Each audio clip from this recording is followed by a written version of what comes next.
bisa gitu ya mendidik 2 anak sampai hafizah gitu. Karena kita lihat di sini background-nya nggak ada yang agamais gitu. SD negeri, SMP negeri, SMA negeri gitu. Kok bisa gitu? Nah, kenapa? Tidak semua orang itu Allah berikan karunia Al-Quran. Tidak semua orang Allah jadikan dia hafizah. Nggak semua orang Allah mudahkan untuk membaca Al-Quran, bahkan menghafalnya. Lah ini anak kecil, bapaknya bukan SD, SMP, SMA, bukan pondok, tapi bisa gitu loh. Dengan Masya Allah ya, nanti kita akan ulik perjuangan beliau dalam mendidik anak-anaknya hingga bisa hafizah dan menjuarai gitu acara Hafiz Indonesia Cilik tahun 2019-2017. Ini anak antum semua udah nggak sabar, kan juga nggak sabar ingin mengetahui, baik kita yang udah berkeluarga ataupun kita yang belum berkeluarga, adalah bekal ini ya yang sangat penting untuk kita. Karena kalau bukan kita yang sebagai hafizah, minimal dari family kita lah hafizah terlahirkan. Baik, saya persilakan kepada Ustaz Aris Munandar, waktu dan tempat kami persilakan.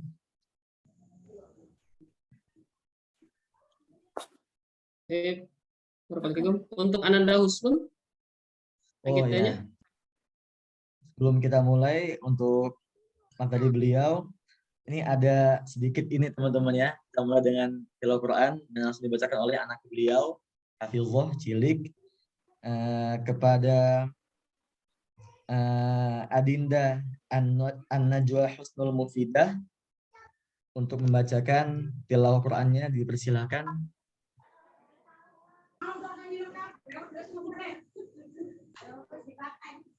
Assalamualaikum warahmatullahi wabarakatuh. Warahmatullahi wabarakatuh.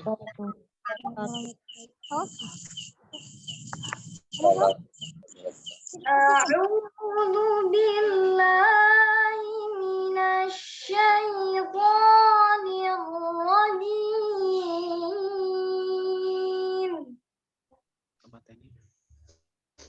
Bismillahirrahmanirrahim.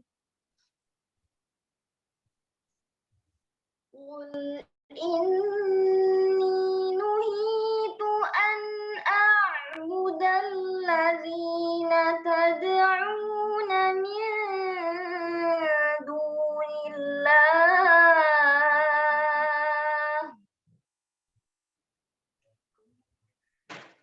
Qul la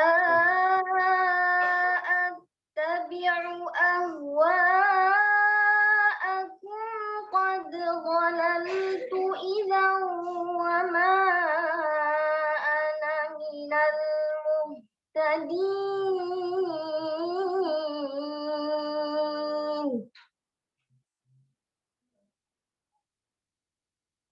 Qul inni ala bayyinatin min rabbi wa kadzdzabtum bih.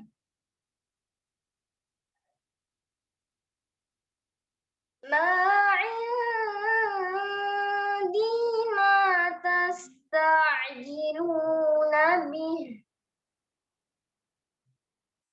Inil hukmu illa lillah.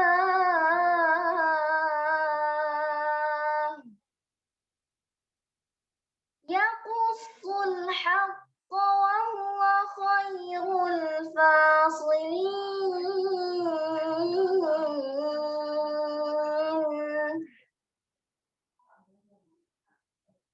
Qul law anna 'indi ma tasta'jiluna bihi laqudiyal amru baini wa bainakum.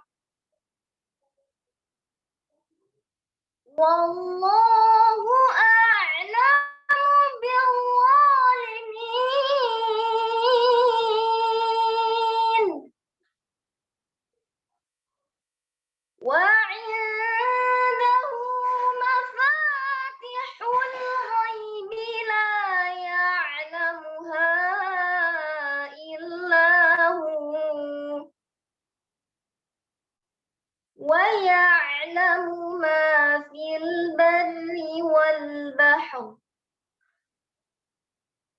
وما تسقط من ورقة إلا يعلمها ولا حبة في ظلمات الأرض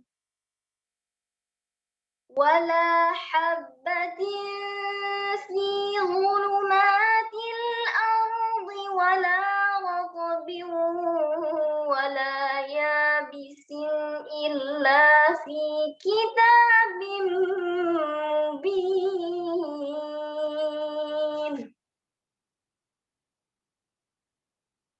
وهو الذي يتوفاكم بالليل ويعلم ما جرحتم بالنهار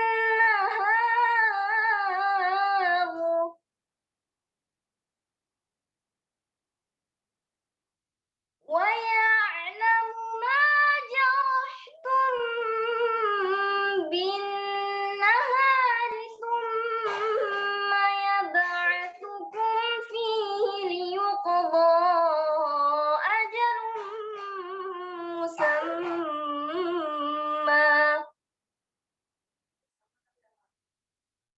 ثم إليه مرجعكم ثم ينبئكم بما كنتم تعملون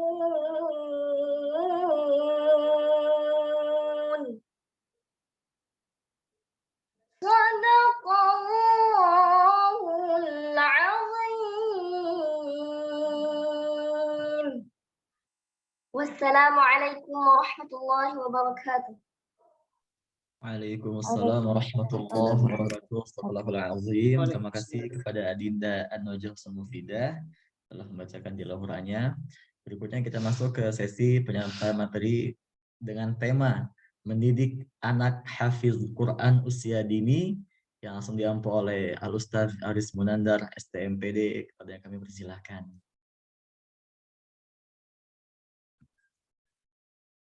Masya Allah. Baik. Sudah nyambung Ustaz ya? Nyambung Ustaz, alhamdulillah. Nyambung ya? Jelas. Baik. Masya Allah.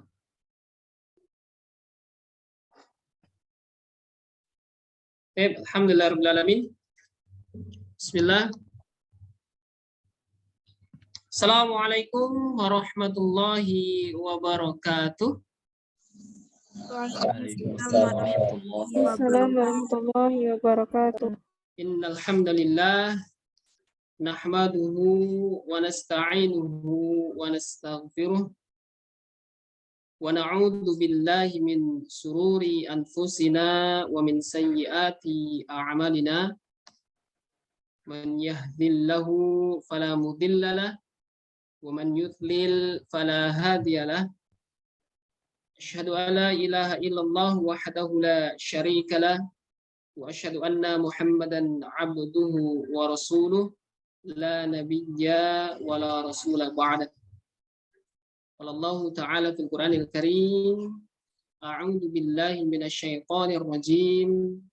Ya ayyuhalladzina amanu taqullaha haqqa tuqatih wa la tamutunna illa wa antum muslimun. Qala ta'ala ya ayyuhalladzina amanu taqullaha wal tanzur nafsum ma qaddamat lighad wattaqullaha innallaha khabirum bima ta'malun. Wa qala Nabi sallallahu alaihi wasallam ittaqillaha haitsumma kunta wa'adbi sayyi'atal hasanata tamhuha wa khaliqin nasa bi khuluqin hasanin. Wa qala aidan inna lillahi ahlina minan nas. Qila man hum ya Rasulullah? Qala hum ahlul al-Qur'an ahlullahu wa khassatuhu. Atau kama qala Rasulullah sallallahu alaihi wasallam. Baik. Alhamdulillahi rabbil alamin, thumma alhamdulillah. Saya pada kesempatan malam hari ini cukup sangat berbahagia sekali bisa bersilaturahim kepada tentunya yang terhormat, yang kami hormati, Al-Ustadz Al-Mukarram, guru saya, Abi Umi semua, Ustadz Muhammad Zaki El-Faruq ini adalah termasuk guru yang paling saya sayangi, yang saya cintai.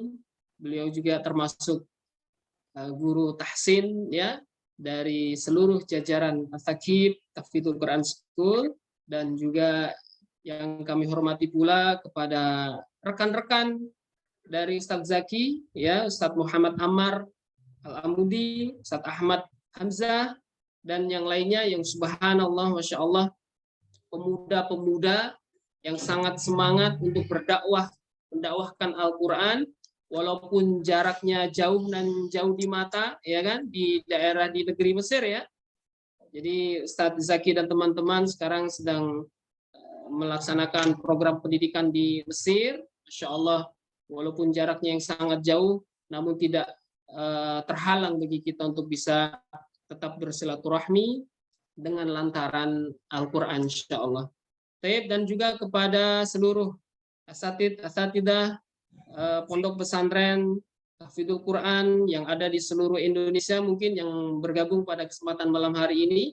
Ahlan wa sahlan, salam kenal dari kami, dari saya khususnya Aris Munandar dari Lampung. Mudah-mudahan kesempatan silaturahim pada malam hari ini bisa menambah keberkahan kepada kita semua insya Allah. Dan juga yang tidak kalah kami cintai adalah kepada Abi Umi ya, para wali orang tua yang mendambakan anandanya ingin menjadi ahlul Al-Quran, Masya Allah. Mudah-mudahan Allah Subhanahu wa Ta'ala senantiasa mencurahkan rahmat dan hidayah kepada kita semua sehingga kita senantiasa bisa tetap istiqomah ya, mendidik anak-anak kita ke dalam keluarga yang Islami, keluarga yang Qurani, membimbing anak-anak dan keluarga kita dengan Al-Quran insyaallah sampai nanti Allah Subhanahu wa Ta'ala wafatkan kita untuk senantiasa Al-Quran ada dalam hati kita sehingga Allah nanti akan jadikan kita sebagai golongan umat yang terbaik yang akan memasuki jannahnya Allah Subhanahu wa Ta'ala. Salawat serta salam tentunya tak lupa pula marilah senantiasa kita sanjungkan ya atas suri tauladan kita, atas Nabi kita Nabi Muhammad sallallahu alaihi wasallam yang mana berkat perjuangan beliau ya untuk mendakwahkan Al-Qur'an dengan kesusah payahan beliau yang kita pelajari bersama melalui sirah beliau, insyaallah ya. Jadi Al-Quran hingga saat ini kemudian bisa masuk ke dalam hati kita ya. Jadi ini semua adalah berkat perjuangan dari Nabi Muhammad SAW. Oleh karena itu tidak sepatutnya bagi kita kalau kita melalaikan dari bersalawat kepada beliau. Oleh karena itu Abi Umi, teman-teman semuanya marilah senantiasa kita untuk rajin-rajin ya bersalawat atas Nabi Muhammad SAW. Begitu pula kepada para ahli keluarga beliau, kepada para sahabat-sahabat beliau, kepada para tabi'in wa tabi'un tabi'in, dan insyaallah kepada kita semua ya selaku umat Islam. Mudah-mudahan dengan dekatnya diri kita dengan Al-Quran bisa menjadikan kita termasuk umatnya yang akan mendapatkan syafaat dari Al-Quran maupun syafaat dari Nabi Muhammad SAW. Amin ya rabbal alamin. Baik, Abi Umi, kemudian rekan-rekan semuanya, para asatidah yang dirahmati Allah Subhanahu wa Ta'ala, jujur pada kesempatan malam hari ini ya, seperti yang disampaikan oleh Ustadz Muhammad Zaki El-Faruq tadi, bahwasanya saya terlahir dari keluarga orang umum, ya orang awam seperti itu. Saya sekolah kecilnya di SD negeri, SMP dan SMA di SD negeri, ya kan. Bahkan, masya Allah, kuliah saya pun kuliah umum. namanya saja Universitas Islam Indonesia, tapi mungkin Bapak Ibu belum tahu jurusannya apa, ya kan? Jurusan kuliah yang saya ambil ST di situ adalah sarjana tahfiz, bukan, ya kan? Sarjana ST-nya adalah sarjana teknik. Iya, Masya Allah. Saya kuliah di sarjana teknik, ya, khususnya teknik kimia. Teknik kimia. Qadarullah dulu ketika SMA, kemudian di jenjang kuliah, saya alhamdulillah bisa bergabung dengan komunitas-komunitas yang mendekatkan diri saya kepada Allah Subhanahu wa taala. Termasuk dulu saya juga waktu kuliah aktif di lembaga dakwah kampus seperti itu. Makanya alhamdulillah Allah Subhanahu wa taala menuntun saya ya hingga saat ini bisa tetap mudah-mudahan istiqomah ya dalam ketakwaan kepada Allah Subhanahu wa taala. Dan sampailah terlahir ya putri-putri kami Ananda Asia Sakibah Al-Mufidah dan juga kepada Ananda An-Najwa Husnul Mufidah. Kemudian ada adik-adiknya, kami kebetulan Ananda Husnul dan kakaknya dan adik-adiknya 4 bersaudara. Jadi Husnul masih punya adik lagi 2 anak yang alhamdulillah sekarang juga masih berusaha untuk terus berjuang menghafal Al-Quran mengikuti jejak kakak-kakaknya seperti itu. Baik.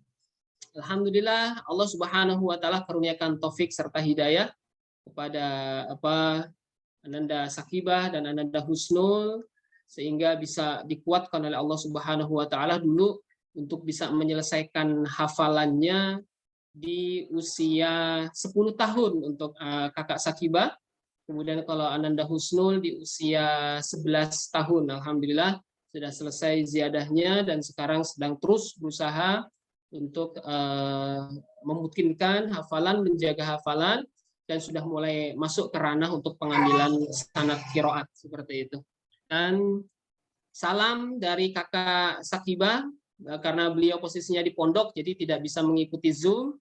Qadarullah juga untuk kakak Husnul, sebenarnya tadi kakak Husnul sedang tilawah di Metro. Jadi kakak Husnul sedang mengikuti daurah ya, daurah Al-Qur'an intensif di Metro dengan bimbingan dari Syekhoh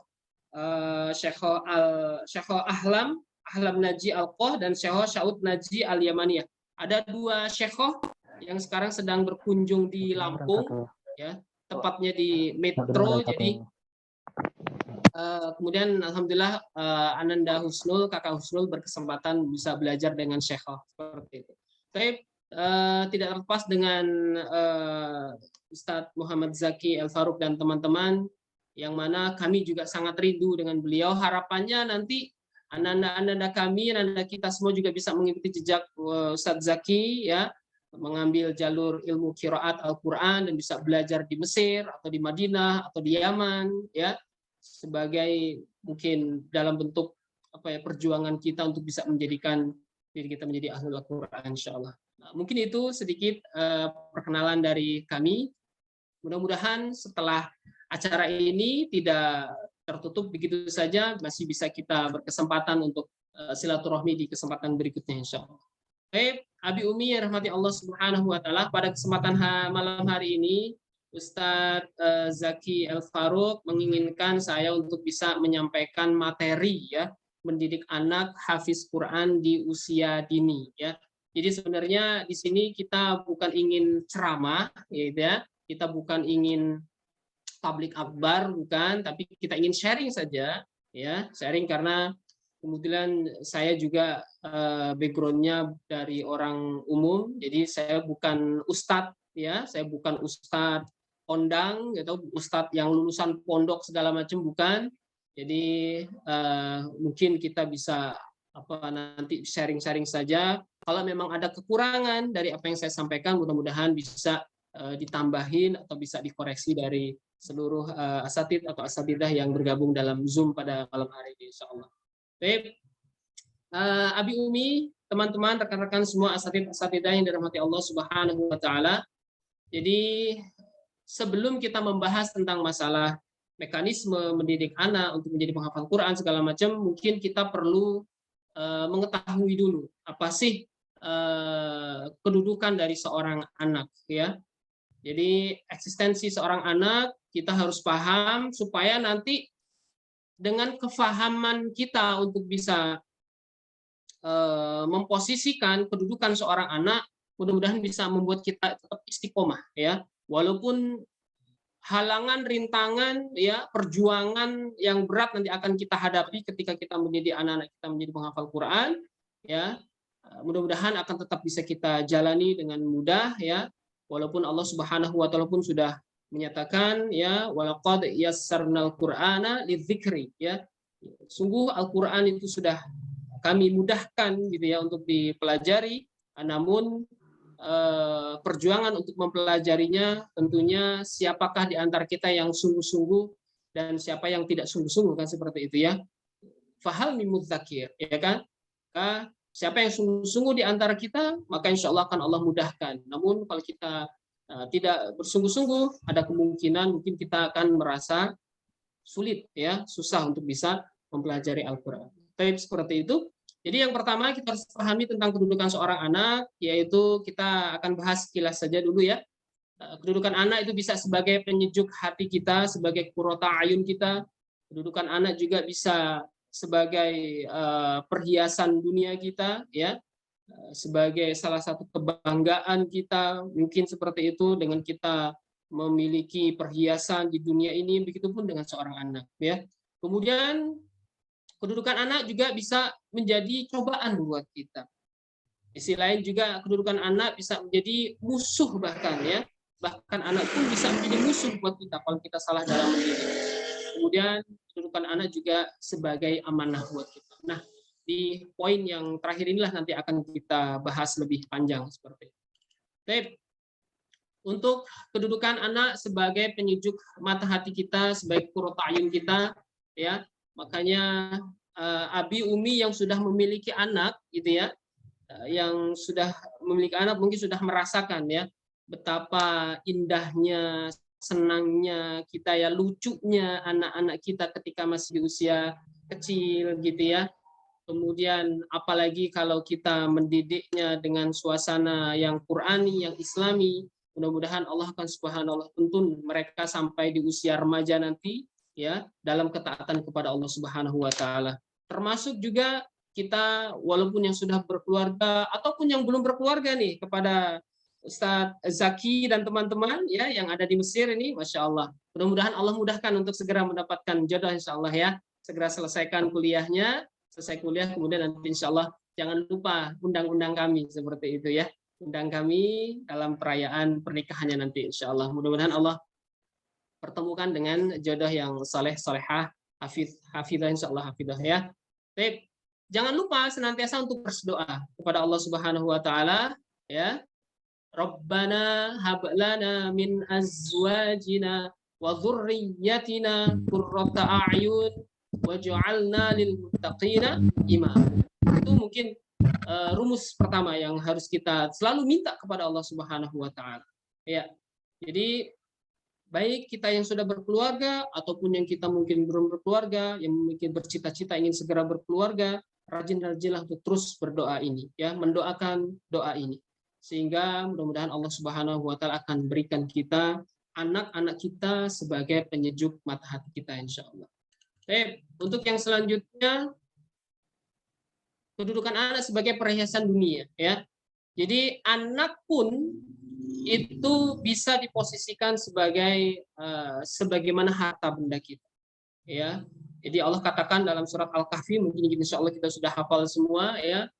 Ayat tersebut, al-wal wal banuna zinatul hayatid dunya, ya. Jadi harta dan anak-anak kita, ya, al-malu wal banun, ya, itu bisa memposisikan dalam kehidupan kita sebagai perhiasan, ya, kehidupan kita, ya. Bahkan ada orang tua yang mungkin dengan kondisi anaknya dia berbangga-bangga sebagaimana dia berbangga-bangga dengan hartanya seperti itu, ya. Oleh karena itu kita pun ketika menyikapi anak kita jadikan dia sebagai memposisikan sebagai perhiasan dunia, tapi memposisikan dengan posisi yang ma'ruf ya, dengan posisi yang dalam ketaatan kepada Allah Subhanahu wa taala.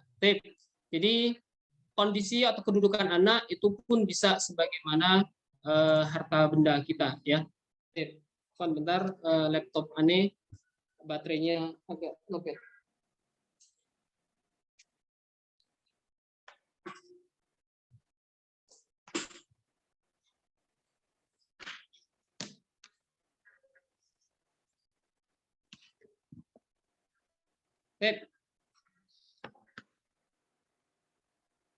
Untuk selanjutnya Abi Umi, teman-teman sekalian, ya perlu kita pahami juga bahwasanya anak pun terkadang bisa menjadi cobaan buat kita. Ya, Allah katakan dalam surat Al-Anfal, wa'alamu annama amwalukum wa auladukum fitnah. Ya, jadi ada kalanya juga anak itu pun bisa menjadi ujian, terutama ujian kesabaran kepada kita. Ya, ujian kesabaran dalam kita mendidik anak-anak kita. Mohon maaf,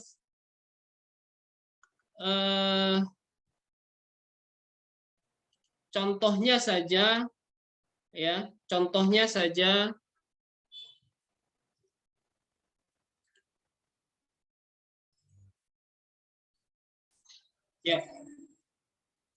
ada orang tua yang dititipi anaknya dalam kondisi-kondisi, mohon maaf, mungkin ada kelainan seperti itu ya.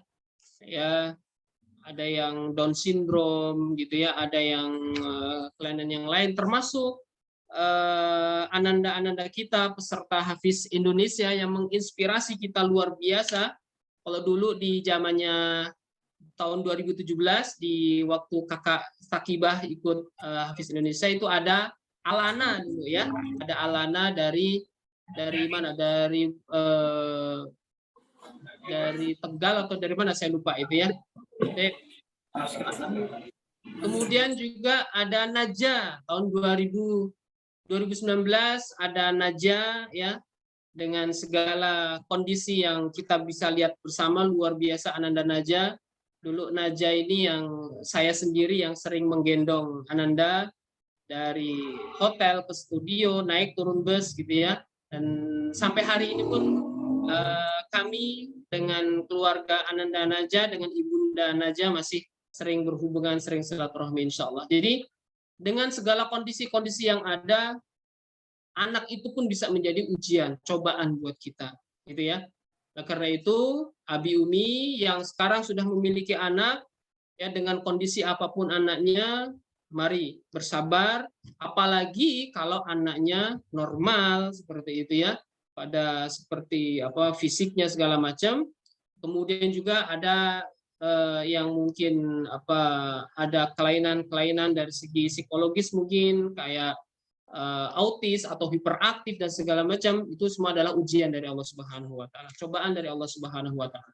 Tetap berusaha kita mengarahkan untuk dalam rangka ketaatan kepada Allah Subhanahu wa taala. Baik.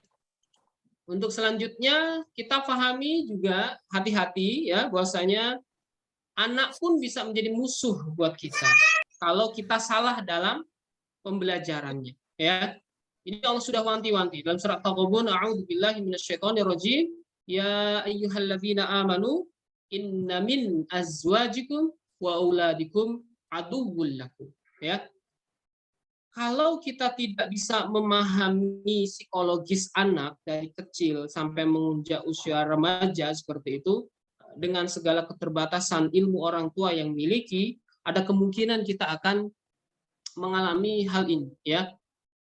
Jadi mungkin Abi Umi yang di rumah sudah merasakan kalau anaknya baru lahir usia 0 sampai 3 tahun, 4 tahun gitu ya, masih lucu-lucunya, senang-senangnya belajar ngomong, belajar jalan, belajar berlari dan segala macam. Nanti kemudian anak menginjak usia 5 tahun ya, itu akan memasuki masa-masa egosentris. Nah, masa-masa egosentris ini adalah masa ketika anak itu segala sesuatu yang dia inginkan harus dituruti. Ya. Kemudian dengan segala keaktifannya terkadang membuat orang tua itu kemudian tidak sabar.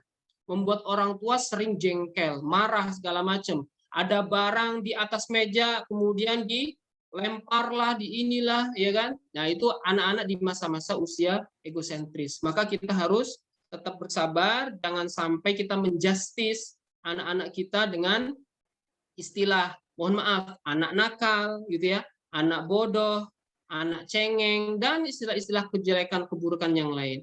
Karena emang usia segitu itu memang masih di masa-masanya. Sampai nanti menginjak usia SD, kelas 2 atau kelas 3, gitu ya, itu sudah mulai anteng tuh, sudah mulai anteng ya. Ketawaduannya sudah mulai ada, dan di masa-masa itulah mungkin masa-masa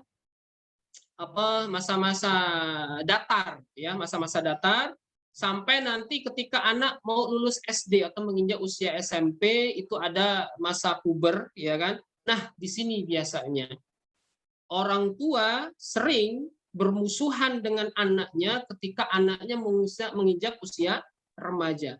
Ketika anak ingin mencari jati dirinya, gitu ya, ingin berbuat sesuka apa yang dia inginkan, ketika dia menginjak usia remaja, kemudian ditambah di balik itu ada kekhawatiran orang tua yang berlebih, gitu ya, sehingga kemudian antara orang tua dan anak itu saling bentrok, sering seperti itu. Makanya Allah katakan di sini ya, fahdzaruhum, ya, maka berhati-hatilah kamu kepada mereka, ya.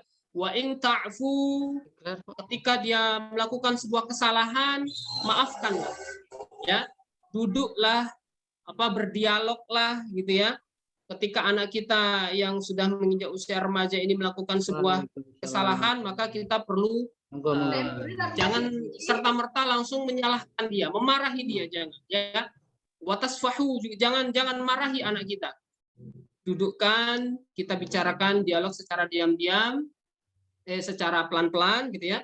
Kemudian wataghfiru, maafkanlah dia, ya.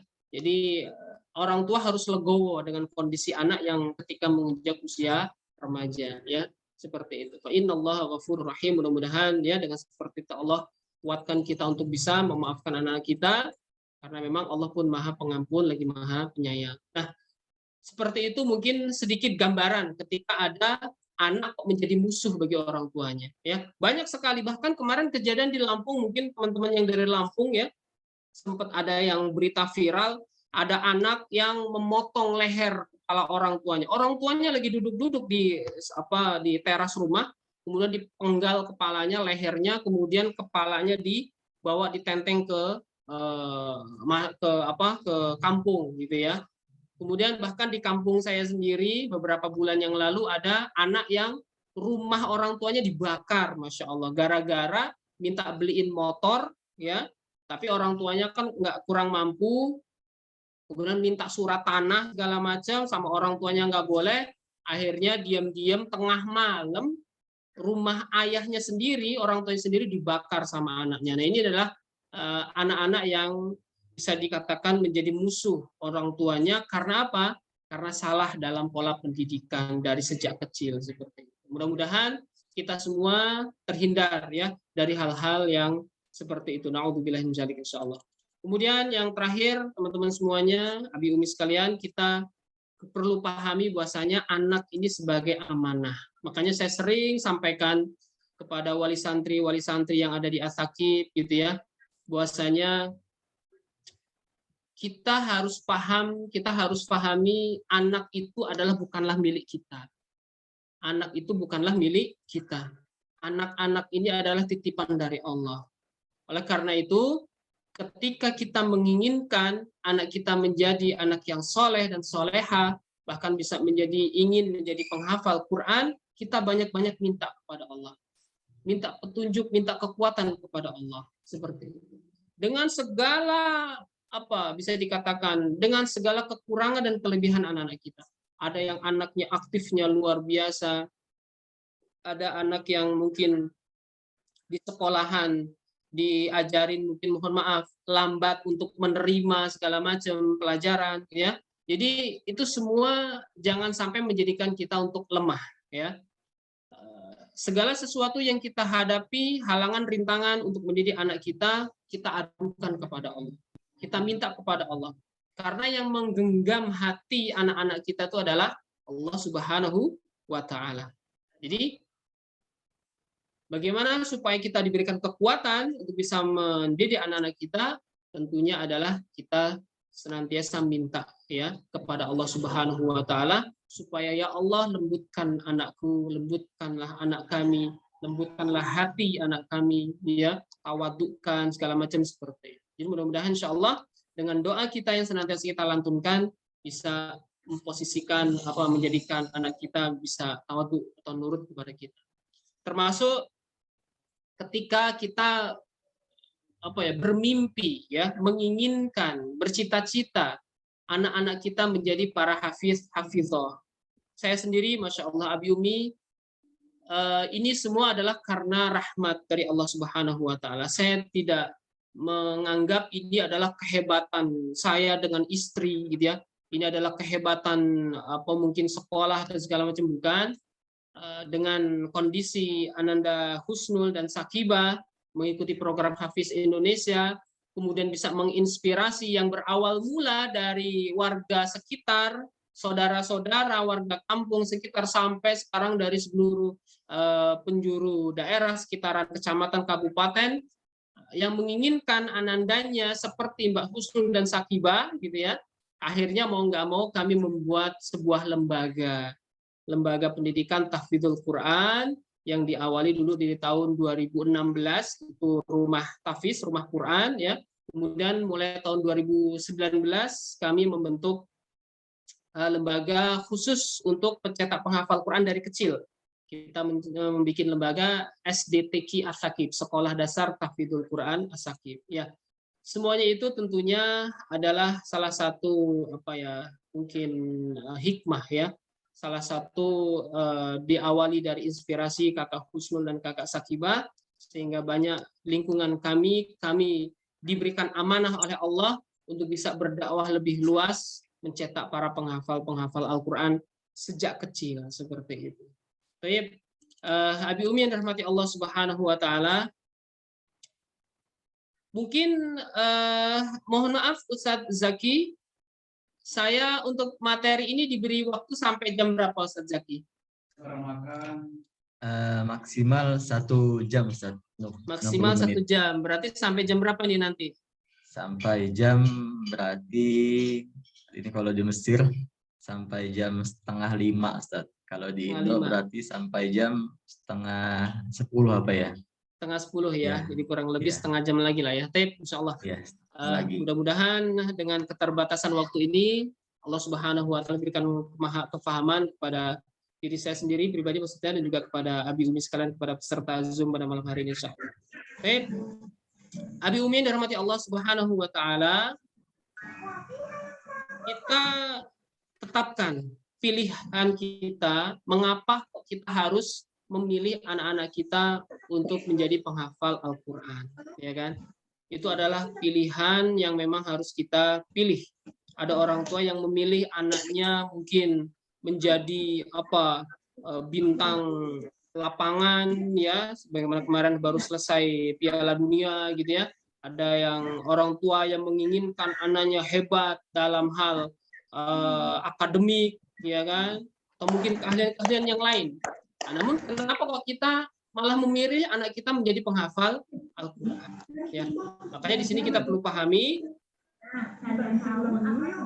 kita menginginkan mendambakan anak-anak kita menjadi penghafal Quran adalah tentunya supaya Allah Subhanahu wa taala memuliakan kita.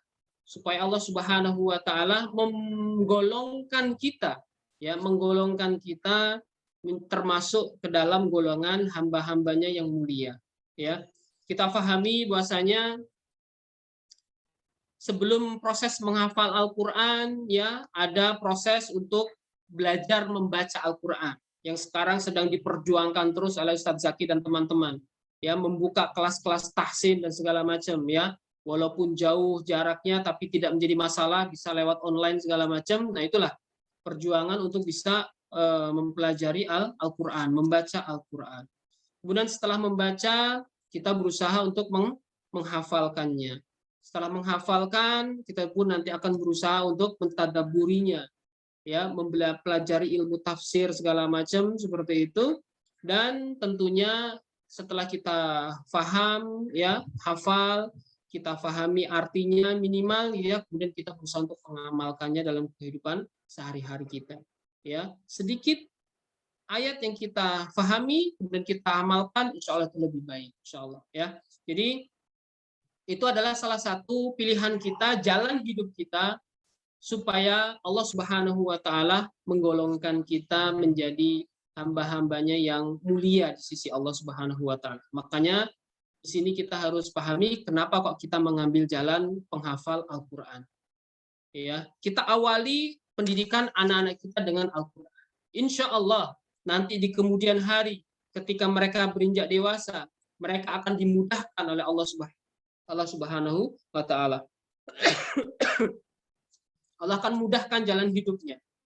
Ya, walaupun nanti di kemudian hari anak-anak kita dikala usia kecil remaja menghafal Quran, nanti kemudian hari mereka akan menjadi aparat pemerintah misalkan, gitu ya, menjadi pejabat yang hafal Quran, menjadi dokter hafal Quran, gitu ya, menjadi apalagi teknisi yang hafal Quran dan sebagainya, ya. Jadi kita awali tentunya pembelajaran anak-anak kita dengan Al-Quran. Maka insya Allah itu adalah pilihan yang sangat tepat sekali. Kemudian Nabi Umi sekalian rahmati Allah Subhanahu wa Ta'ala, menjadi penghafal Al-Quran tentunya tidaklah semudah membalikkan telapak tangan, gitu ya. Sebagaimana tadi saya sampaikan dalam surat Al-Qamar, ya, dalam surat Al-Qamar Allah Subhanahu wa Ta'ala menyebutkan sebanyak 4 kali, bahkan mengulang-ulang, ya, walaqad yassarnal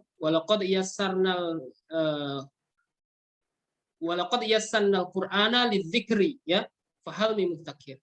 Jadi Allah Subhanahu wa Ta'ala menurunkan Al-Qur'an kepada kita tentunya dengan segala kemudahan-kemudahan yang akan kita dapatkan, gitu ya. Oleh karena itu, setelah kita berusaha untuk memudahkan kita untuk belajar Al-Quran, kita juga harus pahami bahwasanya menghafal Quran itu tidaklah semudah yang kita bayangkan. Ada banyak rintangan-rintangan yang akan kita hadapi, termasuk saya ketika mendidik anak-anak, gitu ya. Termasuk mungkin ada ustadz-ustadzah di sini yang bergabung dalam Zoom, ya kan? Ketika mengajarkan anak-anaknya, anak didiknya di kelas yang anak usia SD maupun SMP, ya, ternyata tidak semudah yang kita bayangkan seperti itu. Nah, bagaimana caranya supaya kita tetap istiqomah dalam perjuangan kita tetap kuat, ya, dalam mendidik anak-anak kita menjadi penghafal Al-Quran? Tentunya ya kita harus tahu, kita harus paham tentang keutamaan-keutamaannya, seperti itu, ya. Keutamaan-keutamaan dalam menjadikan anak-anak kita menjadi ahlul Al-Quran. Termasuk diri kita pun mudah-mudahan dengan lantaran anak-anak kita bisa menjadikan kita dan keluarga kita menjadi ahlul Al-Quran, insya Allah. Karena itu kita harus pahami yang pertama, ya, ketika kita memilih jalan hidup, ya, untuk bercengkrama dengan Al-Quran, kenapa? Karena kita menginginkan supaya kita termasuk menjadi keluarganya Allah Subhanahu wa Ta'ala, ya. Dengan seperti ini maka kita akan berjuang, sulit ataupun mudah, ya, rintangan yang akan kita hadapi di kemudian hari, kita korban harta, korban waktu, korban tenaga, segala macam, ya, maka kita pasrahkan kepada Allah Subhanahu wa Ta'ala. Kita harus terus berjuang terus. Kenapa? Karena kita menginginkan supaya kita bisa menjadi salah satu keluarga dari keluarganya Allah Subhanahu wa Ta'ala. Ya, sebagaimana hadisnya mungkin kita sudah hafal semua bersama, ya. Dari Anas radhiyallahu anhu, qala Rasulullah sallallahu alaihi wasallam, inna lillahi ahlina minan nas, ya. Qalu man hum ya Rasulullah? Qala hum ahlul Al-Qur'an, ya, ahlullahu wa khassatuh. Oke. Saya mungkin tidak menjelaskan panjang lebar tentang masalah hadisnya ya. Insya Allah teman-teman semua, Abi Umi semua sudah paham tentang apa keutamaan. Insya Allah tinggal kita mantapkan saja ya. Tinggal kita mantapkan saja. Jadi keutamaan sebagai ahlul Al-Quran kita harus berusaha perjuangkan terus. Itulah yang akan menguatkan kita. Sebagaimana kita ya. Mohon maaf bagi kaum laki-laki ya Ustadz Zaki dan teman-teman semua yang hadir di dalam Zoom ini, kenapa kok kita berusaha untuk terus istiqomah berangkat menuju ke masjid, ya kan? Sholat berjamaah di masjid, panas terik gitu ya, kita berusaha untuk terus bersolat di masjid, ya. Karena apa? Ada keutamaan yang akan kita dapatkan. Makanya kita berusaha untuk terus istiqomah, sholat berjamaah. Nah, kurang lebih seperti itulah. Ketika kita lemah, kita futur, ya, maka kita harus ingat lagi, kita pelajari lagi keutamaan belajar Al-Quran. Nah, salah satunya ini, ya, salah satunya adalah posisikan diri kita, tekadkan diri kita, saya ingin menjadi keluarganya Allah Subhanahu wa Ta'ala. Seperti itu. Untuk yang selanjutnya, sebagaimana tadi hadis yang disampaikan oleh Ustadz Zaki, ya, khairukum man ta'allama al-Qur'ana wa 'allamahu. Ya, kita menginginkan diri kita termasuk dalam golongan umat yang terbaik di hadapan Allah dan Rasul-Nya.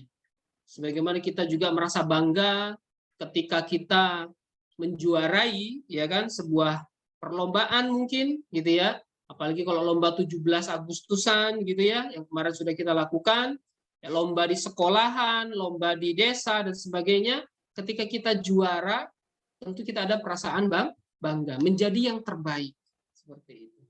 Ya, ada rasa kebanggaan.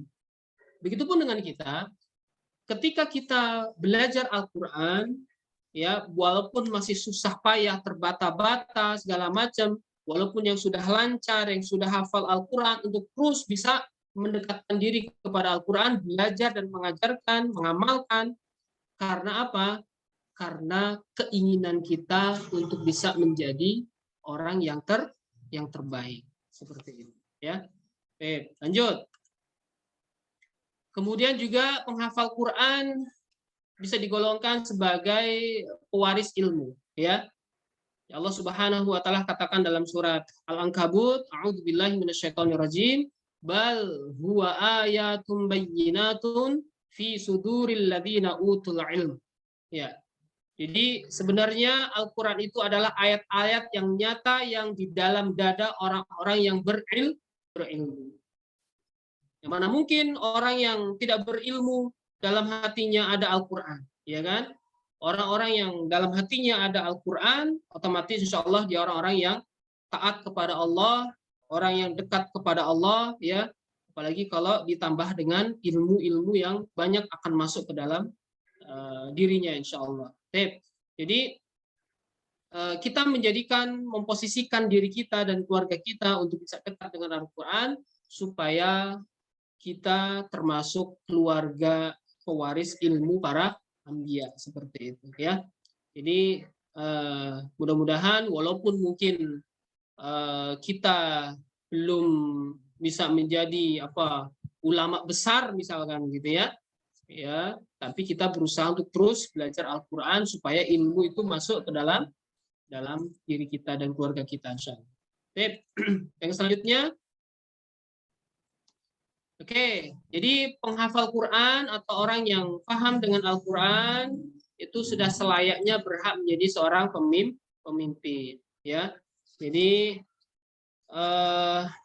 ya ummul qauma aqra'uhum li kitabillahi azza wajalla. Ya. Jadi hendaknya orang yang mengimami suatu kaum adalah orang yang paling baik bacaan Al-Qur'annya. Ya, jadi sudah sepatutnya, sudah sewajarnya Abi Umi, teman-teman sekalian tentunya sudah pahami bersama siapakah yang paling banyak ilmunya di antara kita, siapa yang paling paham ilmu Al-Quran di antara kita, maka layak bagi kita untuk menjadikan dia sebagai pemimpin kita.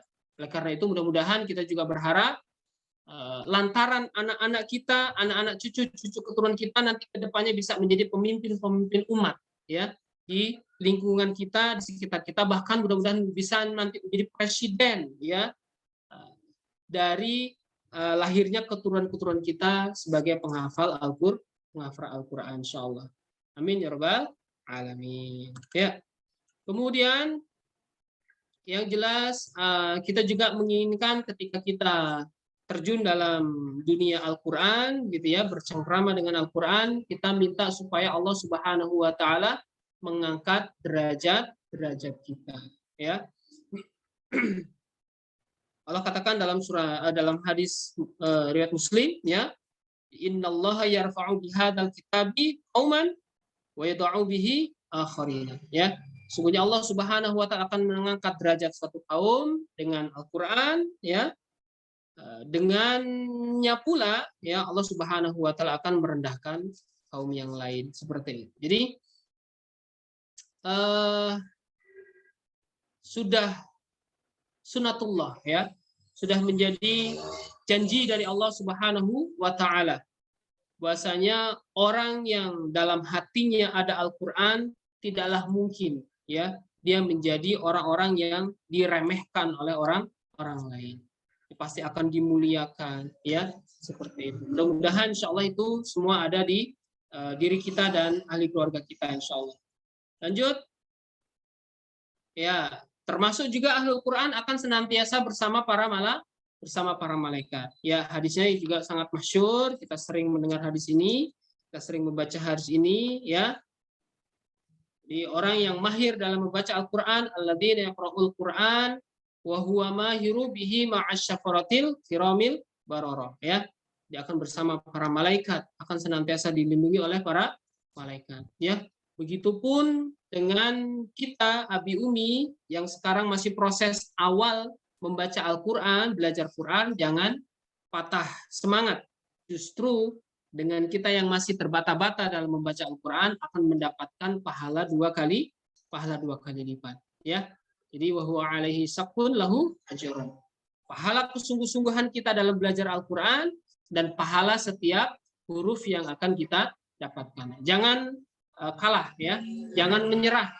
Bagi kita yang masih pemula dalam belajar Al-Qur'an, terus berusaha untuk berjuang belajar Al-Qur'an. Begitupun dengan anak-anak kita insyaallah. Baik. Kemudian kita akan mendapatkan syafaat insyaallah ya. Yang kita harapkan tentunya syafaat dari Al-Qur'an ketika kita senantiasa bisa dekat dengan Al-Qur'an ya. Rasulullah SAW menasihati kepada kita, menyuruh kita iqra'ul Qur'an fa innahu ya'ti yaumal qiyamati syafi'an ya li ashabi. Jadi teruslah kita berusaha untuk bisa dekat dengan Al-Qur'an. Memposisikan diri kita menjadi sahabat Al-Qur'an, bukan hanya sekedar teman ya. Kalau kita bedanya teman dengan sahabat mungkin kita semua sudah paham ya. Kalau teman itu mungkin kita pernah kenal. Kemudian kita jarang berjumpa misalkan ya. Kemudian kita pernah bercerita, oh iya itu dia teman saya misalkan. Dulu dia mungkin satu SD dengan saya, dulu dia satu sekolah dengan saya. Saya pernah kenal sama dia. Hanya sekedar teman. Tapi kalau sahabat gitu ya, sahabat itu adalah orang yang tentu sering berinteraksi, sering berkomunikasi, bahkan bisa curhat satu hati satu sama lain gitu ya, curhat satu sama lain seperti itu. Begitupun kita dengan Al-Qur'an. Jangan sampai Al-Qur'an hanya sekedar kita kenal saja. Al-Qur'an ditanya agama kamu apa? Islam. Kitab orang Islam apa? Al-Qur'an. Punya Qur'an, punya. Mana? Itu di dalam lemari. Nah, ya. Al-Qur'an cuma dijadikan pajangan di dalam lemari. Ya kan?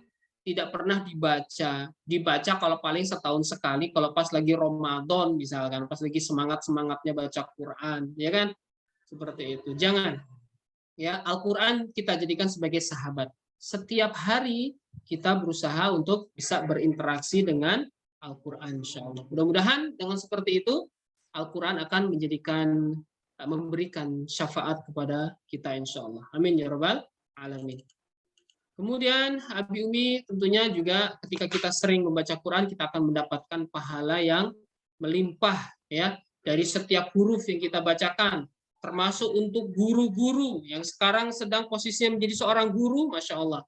Ya, jadi harus terus bersemangat, susah payah dalam mendidik anak. Setiap lantunan bacaan Al-Quran yang dibacakan oleh anak-anak didik kita, yang dibaca oleh anak-anak kita di rumah, gitu ya, itu akan mengalir terus kepada orang tua dan kepada guru-gurunya, seperti itu. Ya, jadi kita memilih jalan hidup untuk bisa dekat dengan Al-Quran, ya. Nah, salah satunya adalah supaya terus ya limpahan-limpahan pahala kebaikan akan mengalir kepada kita semua, ya. Jadi insya Allah semua sudah paham hadisnya. Nanti mungkin bisa di screenshot atau di foto. Insya Allah nanti akan saya share juga di grup ya sama Ustaz Zaki. Ya. Kemudian Abi Umi sekalian Allah SWT ditinggikan derajat kita di surga, ya. Kita sudah paham bersama orang-orang yang pandai dalam membaca Al-Quran, maka insya Allah Allah akan tinggikan derajatnya di surga, ya. Dikatakan kepada para sahabat Al-Quran, yuqalu li sahibil Quran, ya, iqra wartaqi warattil, ya, kama kunta turattilu fid dunya fa inna manzilaka 'inda akhir ayah taqra'uha, ya. Jadi terus ya membaca Al-Qur'an. Ya, teruslah kita berusaha untuk menghafal Al-Qur'an, murojaah Al-Qur'an, ya. Karena apa? Supaya nanti kita di akhirat mendapatkan derajat yang tertinggi, ya. Allah katakan Rasulullah katakan fa inna manzilaka 'inda akhir ayah taqra'uha. Kedudukan tertinggi kita nanti di surga adalah sampai terakhir ayat yang kita hafalkan, yang kita bacakan, ya, yang kita baca seperti itu. Maka terus kita berusaha untuk tetap istiqomah dengan Al-Qur'an, ya. Nah, inilah beberapa keutamaan yang akan terus membuat kita semangat, ya. Kalau misalkan anak kita dalam kondisi futur, males misalkan, orang tuanya jangan ikut-ikutan males, ya. Cari celah, cari jalan bagaimana supaya anak kita bisa konsisten, istiqomah semangatnya, ya.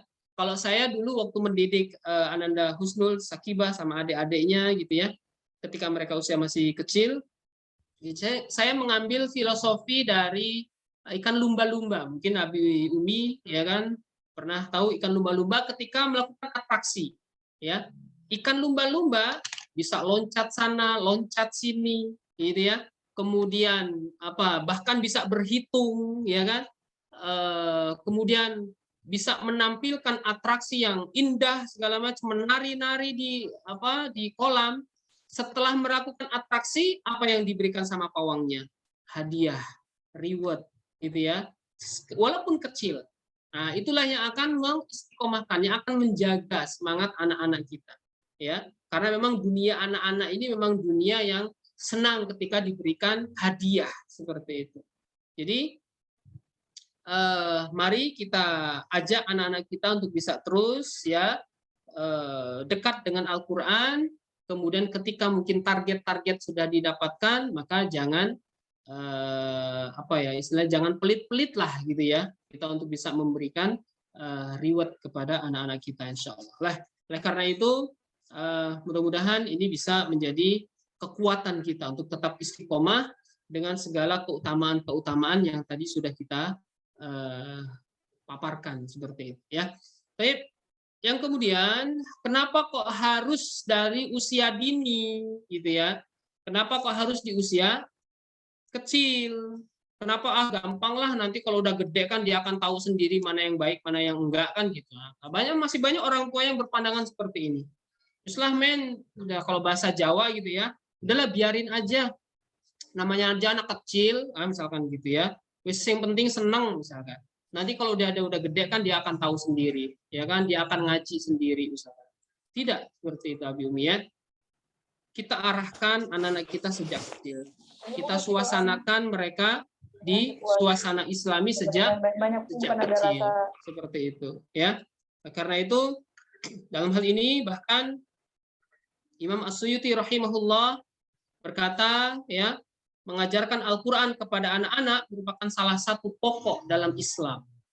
Jadi penting ini, mengajar Al-Quran sejak dini itu salah satu pokok urusan dalam Islam, agar mereka nanti besar dalam suasana fitrah, suasana yang nuansa ketaatan, ya, putih bersih, gitu ya, supaya hati mereka diisi terlebih dahulu dengan cahaya hikmah, ya, sebelum, ya, ketika nanti sudah menginjak usia remaja itu akan dikuasai oleh hawa nafsu, akan sudah kenal dengan kemaksiatan dan segala macam, gitu ya, akhirnya akan mempengaruhi dia, kemudian bahkan ada yang menjerumuskan dalam kesesatan. Na'udzubillah min dzalik. Nah, karena itu penting bagi kita, kenapa kok kita harus berusaha menjaga sejak kecil anak-anak kita untuk bisa dekat dengan Al-Quran, dekat dengan ketaatan, ibadah kepada Allah Subhanahu wa Ta'ala. Dan selanjutnya juga kita bisa mengambil hikmah dari Nabi Zakaria alaihissalam. Ya, pelajaran dari Nabi Zakaria alaihissalam Allah abadikan dalam surat Maryam ayat yang ke-12. Ya, A'udzubillahi minasyaitonirrajim. Ya Yahya, ya, khudil kitaba bikuwah. Wahai Yahya, anakku Yahya, gitu ya, ambillah kitab Taurat itu dengan sungguh-sungguh. Pelajarilah dengan sungguh-sungguh, ya. Wa atainahul hukma sabiyya. Kemudian dan kami berikan kepadanya, kepada Yahya, hikmah selagi ia masih kanak-kanak. Karena itu Abi Umi sekalian, kita bisa lihat banyak sekali anak-anak kecil, gitu ya, yang kita Abi Umi suasanakan dengan suasana Islami, bisa menjadi dai cilik misalkan, gitu. Kita senang melihatnya, masya Allah. Ada hikmah, ya, yang mereka ucapkan, yang mereka sampaikan kepada umat. Walaupun mungkin mereka terkadang juga masih belum paham apa yang mereka ucapkan, tapi ucapan-ucapan mereka termasuk ucapan-ucapan yang mengandung hikmah yang luar biasa. Semuanya itu tidak lepas dari Al-Quran yang ada di dalam hati anak-anak kita, gitu ya.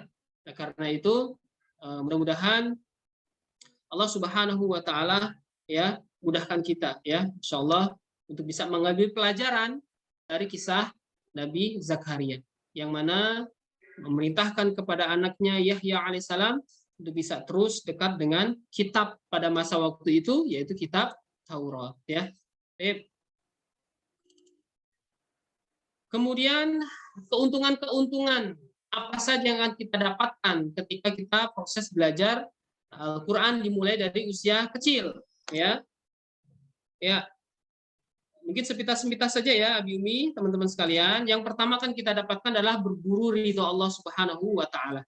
Sejak kecil kita sudah mendidik anak kita dengan Al-Quran. Oleh karena itu mudah-mudahan ketika anak kita umur panjang, berarti kan keridhaan Allah semakin panjang, ya, semakin lama, seperti itu, ya. Karena itu harapannya dengan seperti itu Allah Subhanahu wa Ta'ala akan senantiasa meridhoi kita, insya Allah. Yang kedua, kita meneladani para salafus soleh, ya. Ya, termasuk kepada di antara penghafal Al-Quran di masa para sahabat, ya. Jadi kita meneladani para sahabat yang ahlu dalam Al-Quran, yaitu Zaid bin Thabit, Ubaid bin Ka'ab, ya, Abdullah bin Mas'ud, dan lain sebagainya.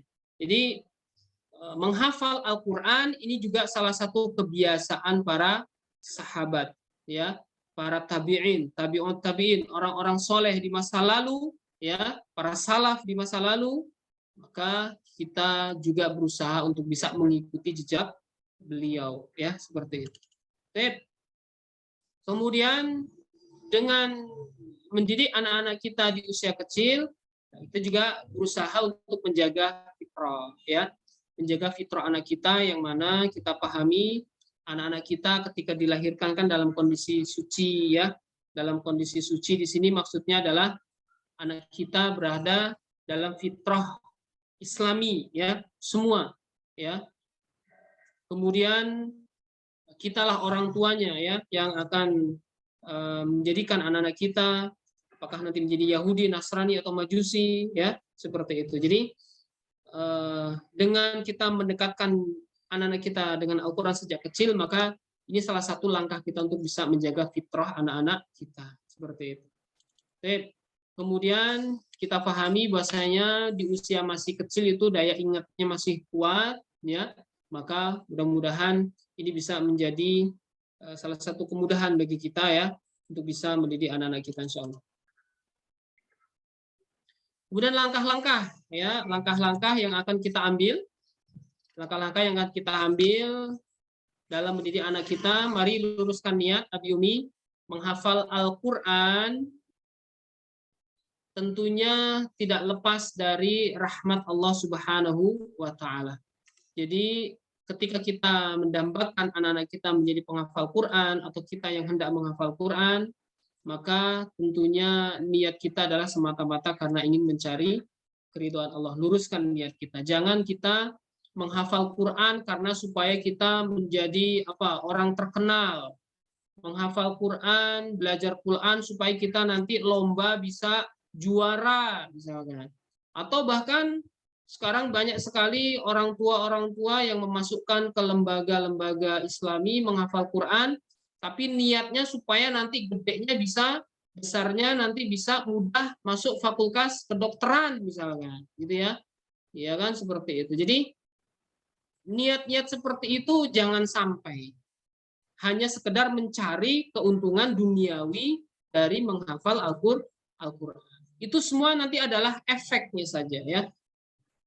Dari sekarang tetap berusaha untuk bisa luruskan niat, istiqomah dengan Al-Quran, nanti insya Allah jalan, ya, kehidupan kita dan anak-anak kita akan Allah mudahkan dengan sendirinya. Ketika kita memilih jalan untuk menjadi dokter, ya insya Allah nanti akan mudahkan kuliah masuk di kedokteran dengan beasiswa hafalan yang kita miliki misalkan. Atau bahkan sekarang banyak kampus-kampus, sekolah-sekolah yang mengambil jalur prestasi penghafal Al-Quran, ya kan? Nah, karena itu kita tetap istiqomah menjaga niat, ya, supaya Allah mudahkan di kemudian hari insya Allah. Kemudian tekadkan kuat terus, ya, tekadkan kuat.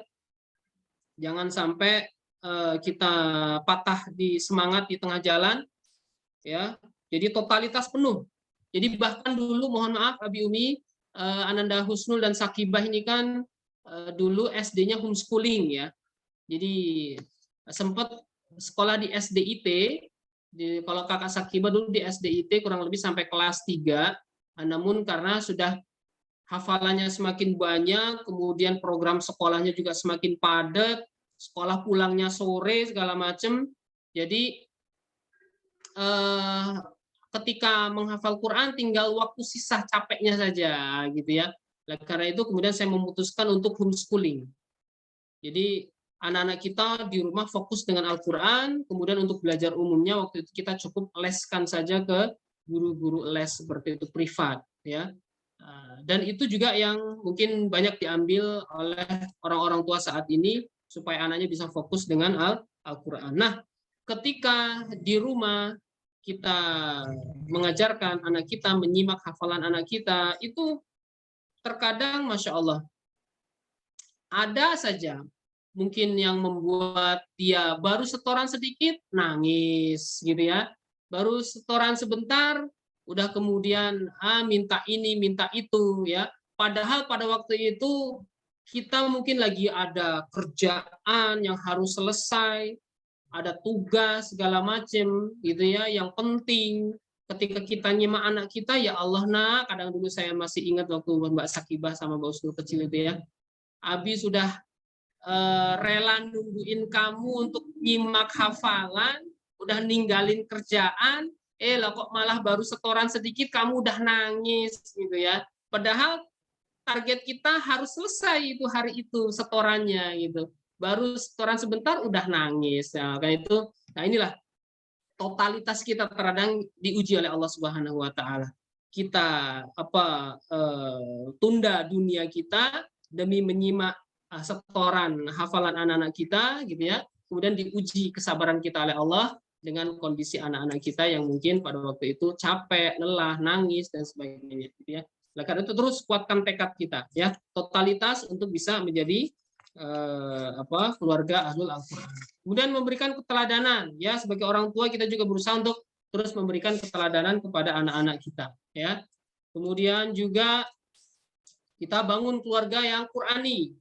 Abi Umi menjadi contoh teladan. Jadi jangan sampai abinya tiap hari nganterin anaknya ke rumah Quran ya, ke rumah tahfiz, anaknya menyuruh anaknya menghafal Quran, tapi abinya di rumah malah mohon maaf jarang sholat di masjid, jarang megang Quran gitu ya.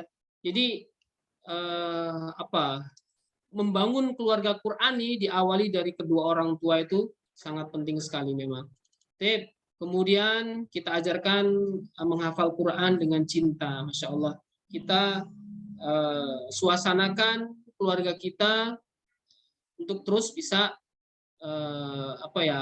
dekat dengan Al-Quran ya. Jadi menghafal Quran itu dengan dekapan, dengan kasih sayang, walaupun terkadang sekali-sekali kita juga butuh dengan ketegasan gitu. Berikan waktu yang terbaik dan tempat yang terbaik ya. Waktu yang pas untuk kita menyimak anak kita, kemudian tempat yang nyaman untuk mereka ya. Kemudian juga siapkan fasilitas ya. Mungkin ya segala macam ya fasilitas yang kita persiapkan, baik itu ruangan, tempat, segala macam gitu ya. Kemudian termasuk mushaf ya, tentukan mushaf. Bisa kita tentukan kalau untuk menghafal Quran itu enaknya pakai mushaf Rasm Usmani ya, Ustaz Zaki ya. Iya Ustaz, Mushaf Usmani. Jadi termasuk di lembaga kita di Asakib juga semua santri kita samakan semuanya. Untuk menghafal Quran mushafnya kita pakai mushaf Usmani Rasmnya seperti itu ya. Jadi supaya kita bisa serempak ya dan mudah untuk dihafalkan. Kemudian Bismillah, kita awali dengan Bismillah, tekad kuat ya. Mulai dari yang termudah. Ketika menghafal Quran itu kita mulai dari yang mudah dulu. Ayat-ayat pendek juz 30 dulu. Kalau di Asakib ini kita menghafalnya dari juz 30 sampai juz 25. Kemudian selesai juz 25 baru ke juz 1 seperti itu. Jadi memang diawali dengan surat-surat yang pendek. Ya, sedikit demi sedikit ya, bertahap. Dulu waktu kecil Mbak Sakibah sama Mbak Husnul hafal sehari itu 2 baris dulu.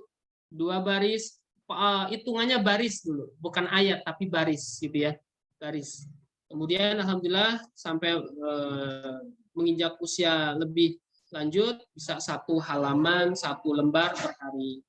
Kemudian sabar dan istiqomah. Nah ini penting Abi Umi.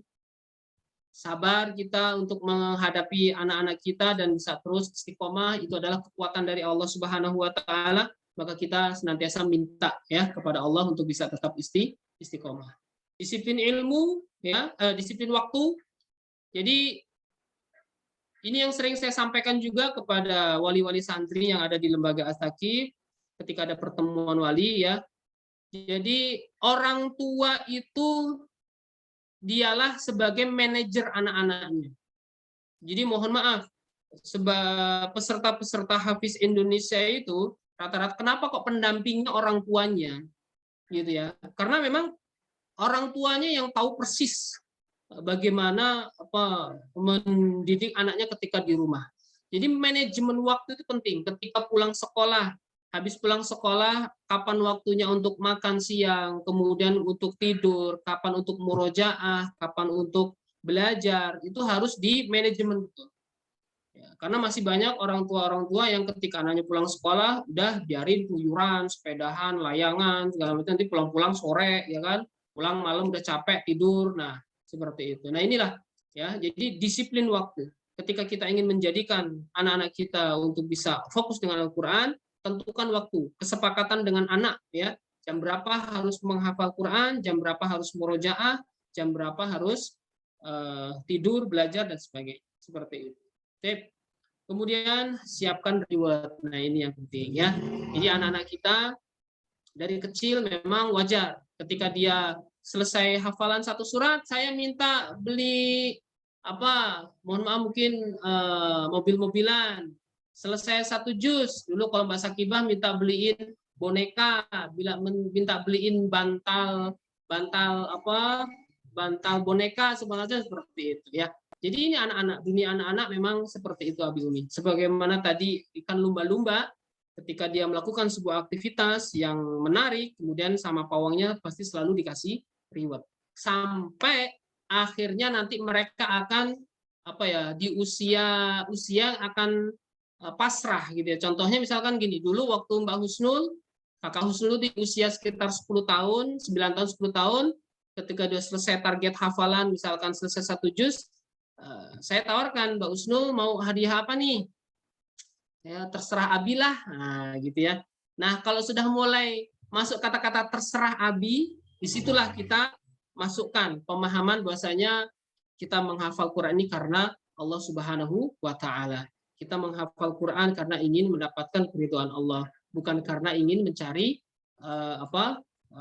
hadiah duniawi segala macam seperti itu. Jadi ketika ucapan terserah Abi, terserah Umi, disitulah baru kita bisa masukkan. Tapi sebelum itu, ketika anak usia TK, SD kelas 1, kelas 2, itu biasanya memang wajar ya, Abi Umi jangan pelit-pelit kepada anaknya. Kalau mau ngasih hadiah juga jangan sering-sering hadiah yang terlalu besar, nanti bobol orang tuanya, gitu ya. Yang kecil-kecil aja, yang penting istiqomah, seperti itu.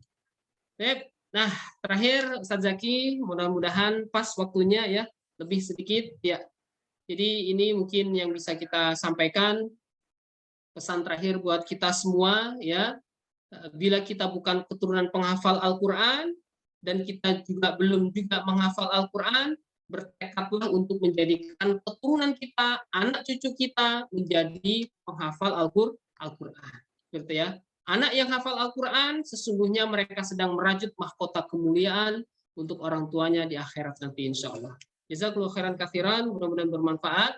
Lebih setelah ini mungkin lebih enaknya sharing-sharing ya, kalau memang ada pertanyaan yang akan disampaikan. Baik, mungkin itu yang bisa kita sampaikan. Mudah-mudahan bermanfaat dan mudah-mudahan bisa dipahami. Mohon maaf kalau banyak kesalahan dari apa yang saya ucapkan dengan segala kedhaifan dan kekurangan ilmu yang saya miliki insya Allah. Wajar karena saya lahir dari keluarga orang umum, bukan keluarga ulama, bukan keluarga orang pondokan. Seperti itu. Baik, sementara saya akhiri, wabillahi taufiq wal hidayah. Wassalamualaikum warahmatullahi wabarakatuh. Waalaikumsalam warahmatullahi wabarakatuh. Masya Allah. Jazakumullah, Ustaz. Ya Ustaz Asmandar, atas materinya, Masya Allah. Insya Allah beliau merupakan guru Anda juga di bidang parenting anak ya. Insya Allah. Yang dimana kita ketahui Mbak Husnul anak yang keduanya Ustaz ya. Itu hafizah di usia 13 tahun, 30 juz, itu di usia kelas 6 SD Ustaz ya. Berarti yang Mbak Husnul ini ya. Kalau Mbak Husnul usia 11 tahun Ustaz. Usia 11 tahun. Oh ini usia sekarang 11 tahun hafal 30 juznya, selesainya. Ya. Sekarang usianya 13 tahun. Lagi Mbak Sakibah itu hafizah di usia 10 tahun, 30 juz. Itu usia kelas 4-5 SD ya Ustaz ya. Masya Allah. Ustaz, ini ada beberapa pertanyaan Ustaz. Saya izin bacakan Ustaz ya dari kolom komentar. Nanti silakan teman-teman yang ingin bertanya langsung membuka mic, silakan. Pertama Ustaz, Anda simpulkan ada 3 pertanyaan Ustaz ini. Satu itu, apakah ketika anak dalam kandungan itu juga kita usahakan mendengar murotal Quran? Kemudian ada nggak Ustaz waktu-waktu tertentu kita tahu nih kalau mood si anak tuh lagi baik gitu, sehingga kita suruh ngafal dia ngafal. Nah itu Ustaz, itu tadi pertanyaan Ibu Pak Agung ya, Pak Agung Harif. Itu dari beliau Ustaz. Ini mau saya bacakan dulu semuanya apa antum jawab? Iya, saya catat. Oh, itu saja 2 pertanyaan dari beliau. Berikutnya, bagaimana Ustaz cara mengatur waktu anak agar disiplin dalam menghafal Quran? Kemudian, bagaimana menentukan target hafalan untuk anak agar usia 10 tahun tuh sudah selesai ziyadah 30 juz? Dari mulai berapa usia menghafalnya, berapa halaman dihafal dalam tempo hari atau minggunya Ustaz gitu mungkin maksudnya. Kemudian udah Ustaz, cukup itu dulu Ustaz. Silakan dijawab dulu Ustaz. Nah, barakallahu fikum. Allahumma shalli wa sallim ala Muhammadin wa ala alihi washabihi wa barik wa sallim ajma'in wa ba'du.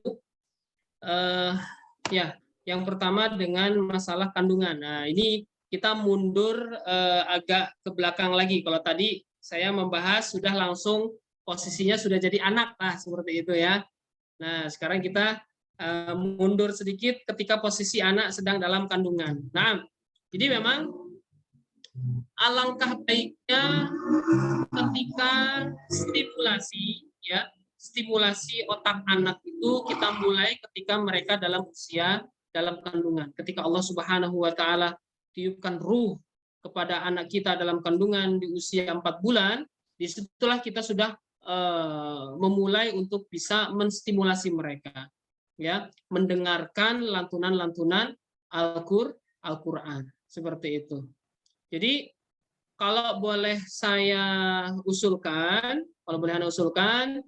ketika usia dalam kandungan sampai nanti lahir gitu ya, sampai setelah lahir pun dari usia sampai usia 1 sampai 3 tahun itu usahakan istiqomah dengan mohon maaf misalkan kayak kita pilih salah satu rekomendasi kita syekh siapa. Contoh misalkan Syekh Muhammad Toha misalkan yang suaranya suara anak-anak gitu ya. Jadi ketika dalam kandungan itu putar terus tuh juz 29, juz 30 atau surat-surat Syekh Muhammad yang dilantunkan oleh Muhammad Toha Al-Junaid misalkan seperti itu. Jadi supaya anak kita kenal betul dengan suara itu. Ya. Sampai nanti ketika anak kita di usia 1 tahun, 2 tahun, 3 tahun terus kita putar dengan murotal tersebut. Ketika nanti sudah mulai masuk ke usia mulai bisa berbicara ya 4 tahun, 5 tahun gitu ya, maka insya Allah nanti rekaman-rekaman itu akan mulai muncul. Nah disitulah kita berusaha untuk membimbingnya seperti itu. Jadi memang penting sekali di usia kandungan. Bahkan Abi Umi sekalian rahmati Allah SWT, Najah ya, saya sempat dulu sharing dengan Ibunda Najah. Kenapa Najah bisa seperti itu, luar biasa. Kalau Abi Amir Faisal Fat waktu itu mengatakan di program Hafiz Indonesia 2019, Najah ini adalah miniaturnya Rasulullah. Najah itu anak yang ummi. Dia tuh nulis nggak bisa, baca nggak bisa. Tapi kok bisa hafal Quran dengan kondisi yang seperti itu, ya? Berdiri pun tidak bisa, duduk pun harus bersender, tidak bisa duduk. Anak yang nggak bisa baca, nggak bisa nulis, tapi hafal Quran dengan ketajaman pendengarannya, begitupun sampai arti-artinya, sampai ayatnya, halamannya, segala macam, itu semuanya dengan pendengaran. Nah, ceritanya, kita mau cerita dikit tentang Najah ini ya dulu. Jadi ibunya pernah menceritakan kepada saya dulu ketika masuk usia 4 bulan, ibunya Najah ini, Bunda Najah pernah mengundang para anak yatim, kemudian TPA, penghafal Quran gitu ya, diundang ke rumahnya untuk baca Quran sama-sama gitu. Baca Quran sama-sama, yang ini 1 juz, juz 2, juz 3, juz 4 segala macam seperti itu. Kemudian waktu itu ibunya dengan media air ya, dengan mengumpulkan stok air minum lah seperti itu ya. Kemudian di hadapan anak-anak penghafal Quran tadi dibacakan doa di hadapan air minum mereka masing-masing. Disediakan botol aqua lah seperti itu satu-satu. Benar, setelah didoakan, kemudian sudah itu ditutup kembali, kemudian dijadikan stok untuk air minum untuk bundanya Najah seperti itu. Nah ini salah satu juga wasilah seperti itu ya, sehingga Allah berikan keajaiban kepada Najah seperti itu. Nah dari usia kandungan memang penting ya, di usia kandungan memang penting harus senantiasa kita stimulasi dengan Al-Qur'an. Seperti itu. Mudah-mudahan bisa dipahami, mudah-mudahan bermanfaat. Kemudian yang kedua, masalah mood anak. Kita bisa melihat mood anak bagaimana. Ya, memang untuk melihat mood anak ini terkadang orang tuanya yang memang tahu betul persis psikologisnya anak seperti apa, ya kan? Jadi yang penting kita untuk berusaha menjaga apa ya mood anak itu dengan suasana senantiasa senang, ya. Anak memang bermacam-macam sifatnya, termasuk anak saya sendiri yang nomor 4 ini, yang adiknya kakak Husnul yang paling kecil, kemudian laki-laki. Saya anaknya 1, 2, 3 itu perempuan semua, Kak Zaki ya, Mbak Sakibah, Mbak Husnul, satu lagi Mbak Hanifah, ya mungkin Kak Zaki dulu pernah tahu ada Hanifah. Yang kecil ada Samil, yang nomor 4 ini paling kecil ya. Nah, yang paling kecil ini memang agak sulit, udah anak laki-laki, posisinya bungsu gitu ya. Deketnya pengennya sama uminya terus gitu ya. Kalau kakak-kakaknya dulu gemblengnya sama abiknya, tapi kalau yang kecil ini pengennya sama uminya. Jadi memang kita mencari celah moodnya itu memang terkadang harus sabar-sabar dan pinter-pinter gitu ya. Nah, karena itu ya tadi senantiasa kita untuk memancing mereka dengan reward kecil-kecilan tadi ya. Seperti itu. Yuk nanti ada habis setoran kita keluar mau beli apa? Mau beli nasi goreng atau mau beli mie tek-tek misalkan gitu ya. Kita jalan-jalan ke pasar. Jadi dengan pancingan-pancingan seperti ini mudah-mudahan bisa membangkitkan mood anak gitu ya. Walaupun dengan kondisi terkadang berubah-berubah, ada kalanya habis maghrib dia moodnya, atau mungkin siang atau pada subuh segala macam. Jadi mungkin Abi Umi bisa mengkondisikan masing-masing untuk masalah mood anak gitu ya. Yang paling penting adalah pancing mereka dengan reward kecil-kecilan. Kemudian mengatur agar disiplin ya. Jadi ya memang terkadang antara anak perempuan sama anak laki-laki kadang beda ya, seperti itu ya. Anak perempuan tuh tanggung jawabnya terkadang memang lebih awal, lebih cepat timbul dibandingkan dengan anak laki-laki. Jadi ketika kita mengatur jadwal kedisiplinan dengan anak, itu juga kita kesepakatan dengan anak. Adek, nanti kita pulang sekolah mandi dulu misalkan ya, kemudian nanti jam 2 kita tidur siang, habis tidur siang nanti pada asar adek makan, habis makan nanti murojaah, ya itu ya. Jadi mengatur waktu itu tergantung apa dengan kesepakatan dengan anak. Nah, nanti kalau adek selesai semua tugas-tugasnya satu hari ini, insya Allah nanti akan Abi berikan hadiah. Nah, wis pokoknya dikit-dikit hadiah.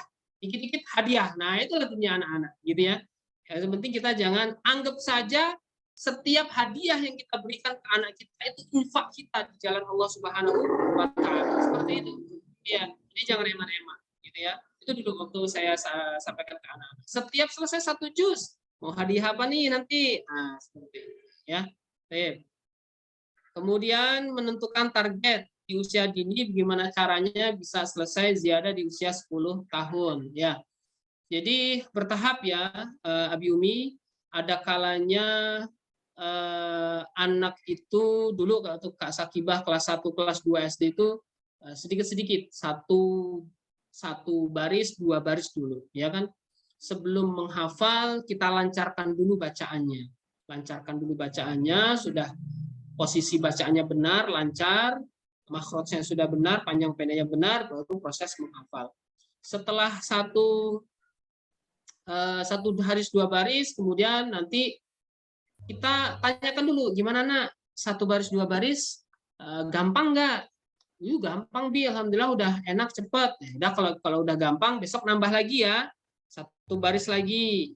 Nah, nanti tawarkan lagi kalau 1 baris 2 baris 3 baris 4 baris sudah enak, nah, udah besok lagi setengah halaman ya, nah, seperti itu ya, sampai nanti bisa kita hitung-hitungan tuh, kita hitung-hitungan. Contoh misalkan kalau di Al-Quran Utsmani satu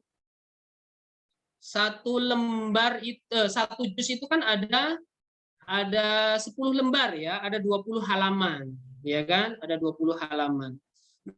Kalau misalkan kita ziyadah 1 hari setengah halaman, berarti kan bisa jadi satu jusnya itu selesai dalam waktu 40 hari lah, seperti itu ya. 10 hari. Iya. 40 hari ya. 40 hari, taruhlah misalkan selambat-lambatnya 2 bulan lah gitu ya. 2 bulan 1 juz misalkan gitu. 2 bulan 1 juz. Kita targetnya jangan banyak-banyak.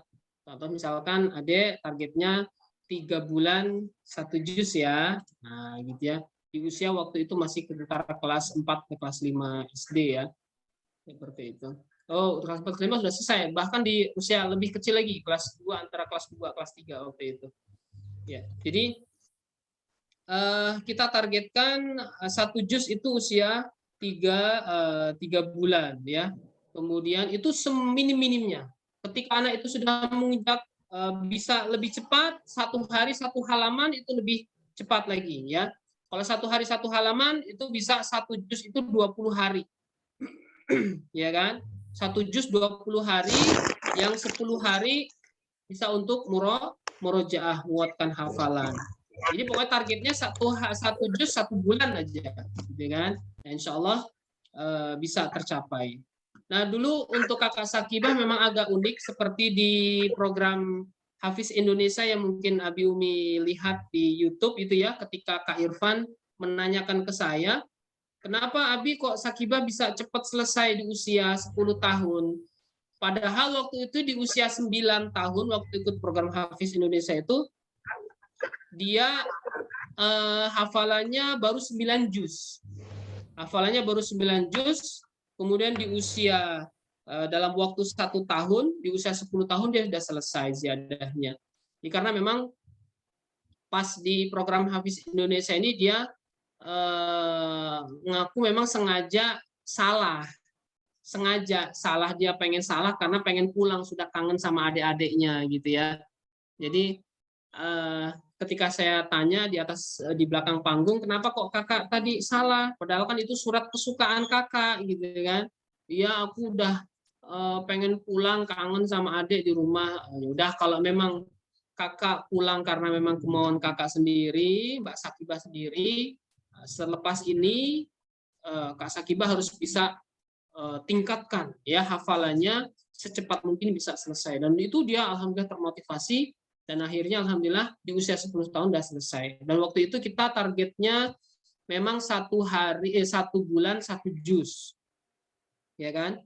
Jadi di 1 bulan 1 juz, bahkan bisa lebih waktu itu ya, bahkan bisa lebih, bahkan bisa 1 bulan tuh bisa 1 juz setengah karena semangatnya, saking semangatnya. Jadi hitungannya bisa pakai halaman saja, per halaman atau per setengah halaman ya, bisa dihitung sendiri seperti itu. Mungkin itu Ustaz Zaki dari pertanyaan yang tadi disampaikan, mudah-mudahan bisa puas dengan hafalan saya, dengan jawaban saya. Mohon maaf kalau ada kekurangan. Barakallahu fikum. Ini ada lagi pertanyaan Ustaz. Dulu ketika Ustaz mengambil anak-anak menghafal, itu apakah diperbaiki dulu bacaannya baru menghafal, atau menghafal plus memperbaiki bacaannya Ustaz? Untuk dunia anak-anak ya, kalau metode yang kita pakai itu dengan audio, dengan bantuan audio. Makanya tadi kenapa di usia dalam kandungan pun kita butuh bantuan audio, ya kan? Kayak semacam speaker Quran, seperti itu ya. Jadi diperdengarkan setiap hari, karena fase anak-anak yang paling pertama kan adalah tasbih. Mereka kuatnya lebih kuat mendengar. Jadi di usia TK dulu Kakak Sakibah sama Kakak Husnul ini di usia TK udah hafal juz 30. Walaupun hafalannya cuma hafalan di mulut. Gitu. Mereka belum bisa baca Quran waktu itu, masih Iqra 5 apa Iqra 6 di usia TK itu ya. Masih belajar Iqra, tapi hafalannya sudah hafal juz 30. Karena apa? Karena mendengar. Jadi kalau untuk hafalan ini memang untuk anak-anak boleh sering-sering kita lantunkan murotal, kita talaki gitu ya, supaya mereka bisa hafal, tidak masalah. Sambil nanti mereka hafalan, sambil kita benarkan bacaannya, tahsinnya, seperti itu. Nah, jadi kalau misalkan nanti sudah menginjak usia lebih besar sedikit, itu insya Allah bisa. Memang Contoh misalkan di kelas 4, minimal itu di kelas 4 yang sudah mulai tenang, sudah mulai tawadhu. Kalau anak kelas 1, 2, 3 itu masih terkadang masih banyak lari sana lari sini, apalagi kalau anak laki-laki ya, mohon maaf kalau dia yang punya ustadzah yang sering di sekolahan ngajarin anak-anaknya kelas 1, 2, 3 nih ya, ditalaki baru ta'awud basmalah aja udah lari sana lari sini kan, seperti itu ya. Jadi terkadang kita capek sendiri. Jadi ketika nanti di usia 4 tahun, kelas 4 itu sudah mulai ada tawadhunya ya. Jadi ketika mereka hafalannya masih makhrajnya kacau ya, lari sana pindah ke huruf sana pindah ke huruf sini, disitulah kesempatan untuk mendudukkan anak untuk mentalaki. Jadi nggak masalah. Untuk dunia anak-anak itu hafal dulu nggak apa-apa, walaupun hafalannya di mulut ya. Setelah hafal di mulut, walaupun masih banyak kesalahan, sambil kita benerin tahsinnya. Kecuali kalau nanti anak itu sudah masuk usia SMP atau usia SMA seperti itu ya. Ketika masuk pondok, biasanya memang programnya pembenaran tahsin dulu, baru setelah itu menghafal seperti itu. Jadi memang bisa kita ambil dari beberapa langkah seperti itu. Barakallahu fikum. Kemudian Ustadz ketika membimbing mereka menghafal, itu mereka udah bisa menghafal sendiri atau Ustadz talkinkan gitu, membacakan mereka mengikuti, ya kalau baru gimana Ustadz? Ya, kalau jadi ketika sudah mandiri menghafal sendiri itu kurang lebih di usia kelas kalau Mbak Husnul bahasa itu kelas 3 ya, kelas 3. Kelas 3 itu sudah bisa kita mandiri. Kelas 2, kelas 3 waktu masih kecil kita. Jadi sebelum mereka menghafal, kalau kita dulu pakai murotal, pakai speaker Quran. Jadi memang alat bantu kita pakai speaker Quran, Ustaz Zaki. Jadi pakai audio ya, pakai audio. Itu memang salah satu cara untuk mudah supaya anak bisa hafal Quran. Kalau anak bacanya aja masih berat, langsung kemudian disuruh hafal, itu susah, berat ya. Kasihan anaknya. Jadi sebelum dia hafal, suruh ngikutin dulu murotalnya. Baru setelah itu disinkronkan antara mulutnya dengan bacaan yang sesungguhnya. Seperti itu ya. Jadi tahapannya memang kurang lebih seperti itu. Jadi tahsinnya itu bisa nanti setelah anak itu hafal di mulut dulu. Yang penting hafal di mulut. Kalau udah hafal di mulut baru pembenaran bacaannya sambil jalan seperti itu. Wallahu a'lam. Itu yang saya lakukan. Makanya untuk Kakak Husnul, alhamdulillah kalau Kakak Husnul ini dia punya sedikit kelebihan dari segi suara gitu ya. Kalau untuk dari kekuatan hafalan itu memang Kakak Sakibah itu lebih luar biasa kalau menurut saya. Cuman kalau Kak Husnul dia lebih banyak kelebihannya di suara. Ya. Bahkan dulu pernah kita bikin rekaman video juz 29, juz 30 karena dari kecil keseringan dengernya Muhammad Toha gitu ya. Jadi suaranya Husnul itu mirip benar dengan Muhammad Toha. Wakaf-wakafnya pun sama dengan Muhammad Toha. Akhirnya kena blokir. Jadi YouTube kita kena blokir, Ustaz Zaki. Karena meniru Muhammad Toha. Padahal bukan Ustaz ya. Kena hak cipta seperti itu. Ya karena seringnya dari kecil mendengarkan Muhammad Toha seperti itu. Insyaallah. Berarti intinya memang yang paling utama dalam menghafal mereka ini Ustaz, itu hasilnya adalah speaker merotal Quran Ustaz ya. Supaya mereka tuh lalu dimasuki oleh Quran terus setiap hari Ustaz ya, mau ketika main mungkin, ketika baca buku, ketika makan, itu merotal tuh selalu ada Ustaz ya. Nah, Ustaz. Baik juga di perjalanan juga, Ustaz. Jadi dulu saya kadangan kalau pas lagi pakai mobil gitu ya, itu tidak lepas di mobil itu dengan murotal. Bahkan kalau mau naik motor pun, perjalanan kalau misalkan dari Gading-Rejo ke Bandar Lampung itu kan kurang lebih ada 30 kilo, Ustaz ya. Jadi saya rela, udah nak, nggak usah pakai helm. Yang penting Abi pelan-pelan aja, kamu pakai headset. Jadi pakai headphone gitu, pakai headset. Kita dengarkan murotal di sepanjang perjalanan kalau pakai motor gitu kan. Kalau misalkan nanti ketemu polisi, ada polisi dikit, dah lepas headsetnya pakai helmnya. Seperti itu. Oh, Masya Allah. Jadi Ya, jangan kita anggap anak kita seperti barang, ibaratnya gitu ya. Jalan sana, jalan sini, kita mondar-mandir pakai kendaraan, anak dibiarkan begitu saja tanpa mendengarkan murotal. Jadi kemanapun perginya, ke pasar pun kita pakaikan headset anak kita. Iya, iya. Saking pengennya supaya mereka tetap bisa Al-Quran. Oh, Masya Allah. Ini Ustaz, berikutnya ada lagi pertanyaan dari teman kita bersama, sekaligus juga yang diamanahi sebagai founder Hobi Ngaji ini, kepada Bang Amar Amudi. Silakan untuk bertanya. Masya Allah. Tanya Ustaz Amar. Assalamualaikum, Ustaz Aris. Waalaikumsalam warahmatullahi wabarakatuh. Assalamualaikum, Ustaz. Masya Allah. Amin. Masya Allah. Waalaikumsalam warahmatullahi wabarakatuh. Nah, Anda mau bertanya Ustaz tentang, tadi kan Ustaz Aris telah menjelaskan dari step-step dari awal mengandung ya Ustaz. Ya, Anda penasaran dari step sebelum mengandung, dari fase mencari istri dan komitmennya dengan istri Ustaz. Itu Ustaz. Maksudnya untuk membangun keluarga, apalagi membimbing anak hafal Quran dari awal sampai selesai itu bukan hal yang mudah Ustaz. Luar biasa banget itu menurut saya. Sangat-sangat jarang orang tua yang bisa seperti itu. Nah, begitu otomatis kan ada seperti visi dan komitmen yang dibangun dari awal oleh istri. Betul. Nah, Ana penasaran tentang ini Ustadz yang pertama. Kemudian yang kedua, tadi Ustadz Aris menjelaskan bahwa Ustadz bukan dari keluarga, bukan dari background keluarga yang beragama, awam lah gitu. Awam. Nah, dari mana Ustadz Aris bisa mendapatkan metode dan cara yang tepat gitu untuk mendidik anak sampai hafal Quran? Nah, kalau belum ada pengalaman sebelumnya, nah, Anda penasaran apakah Ustadz Aris sebelumnya udah ada pengalaman mendidik anak gitu?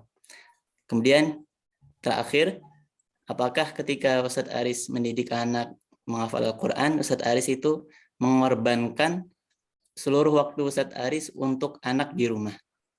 Nah, itu Ustadz. Mungkin. Syukran.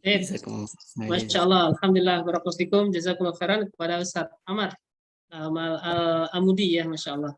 Ini Ustadz Amar juga kuliah di Mesir Ustadz ya? Satu jurusan sama Ustadz Zaki? Anak di Maroko Ustadz. Oh, di Maroko. Masya Allah. Berarti kemarin ikut merayakan Piala Dunia ya? Iya.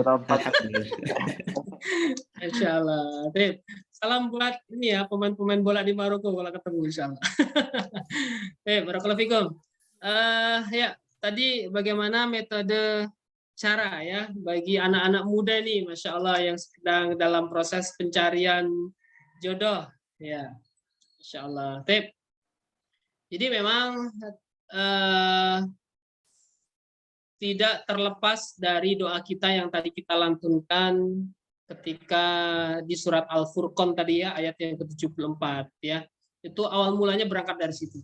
Kita minta kepada Allah supaya Allah anugerahkan kita, pasangan kita nanti ya, jodoh kita dan anak-anak kita nanti bisa menjadi penyejuk mata hati kita dan juga menjadi pemimpin untuk umat Islam. Itu terus dilantunkan. Bahkan saya dulu waktu masih bujang itu juga sering berdoa kepada Allah ketika kita bertawasul dengan amal soleh kan boleh ya. Contoh misalkan ketika saya dulu waktu masih bujang juga belajar ingin berkorban Idul Adha gitu ya, hasil dari jerih saya sendiri, jadi hasil usaha saya ketika saya masih muda waktu masih kuliah dulu gitu ya. Nah, ketika saya beramal kurban, ketika saya beramal puasa, ketika saya sholat tahajud segala macam, ya Allah dengan amal ibadah saya ini ya Allah mudahkanlah saya ketemu dengan jodoh yang solehah. Nah, seperti itu. Ya, itu juga nggak apa-apa. Kita minta dengan wasilah amal soleh kita minta supaya dimudahkan untuk ketemu dengan istri jodoh yang solehah. Ya, kalau memang sudah mampu, langsung segera nih Ustadz Amar, jangan lama-lama. Ya, usia berapa tahun Ustadz Amar? Masih 20 Ustadz. Masih 20, Masya Allah. ya mungkin usia 20 masih produktif untuk terus berusaha mencari ilmu dulu ya. Oke, nggak apa-apa, fokuskan untuk menimba ilmu. Kalau misalkan nanti sudah cukup ya usianya, ya, bisa menuju usia pernikahan. Jadi dari usia 20 jangan sampai jangan sampai patah semangat untuk terus berdoa. Ya. Minta supaya nanti dimudahkan bertemu dengan jodoh yang soleha insya Allah. Kemudian setelah ketemu dulu memang sebelum saya kalau sama istri sama uminya Sakibah sama uminya Husnul itu lu nggak sempet pacaran dulu ya kan, baru mohon maaf dulu ta'aruf 1 minggu, kenal tukeran biodata 1 minggu, kita langsung nikah dulu alhamdulillah.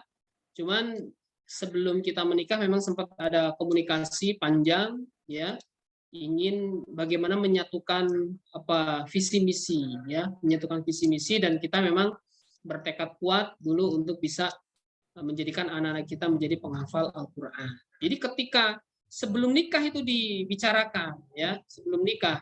Jadi pada saat dalam proses ta'aruf, kemudian kita punya visi seperti ini, diterima nggak sama yang pihak akhwatnya seperti itu. Dan alhamdulillah kita satu visi misi dan alhamdulillah bisa sampai sekarang. Kemudian tadi mendidik anak, kemudian saya juga berasal dari keluarga yang awam gitu ya.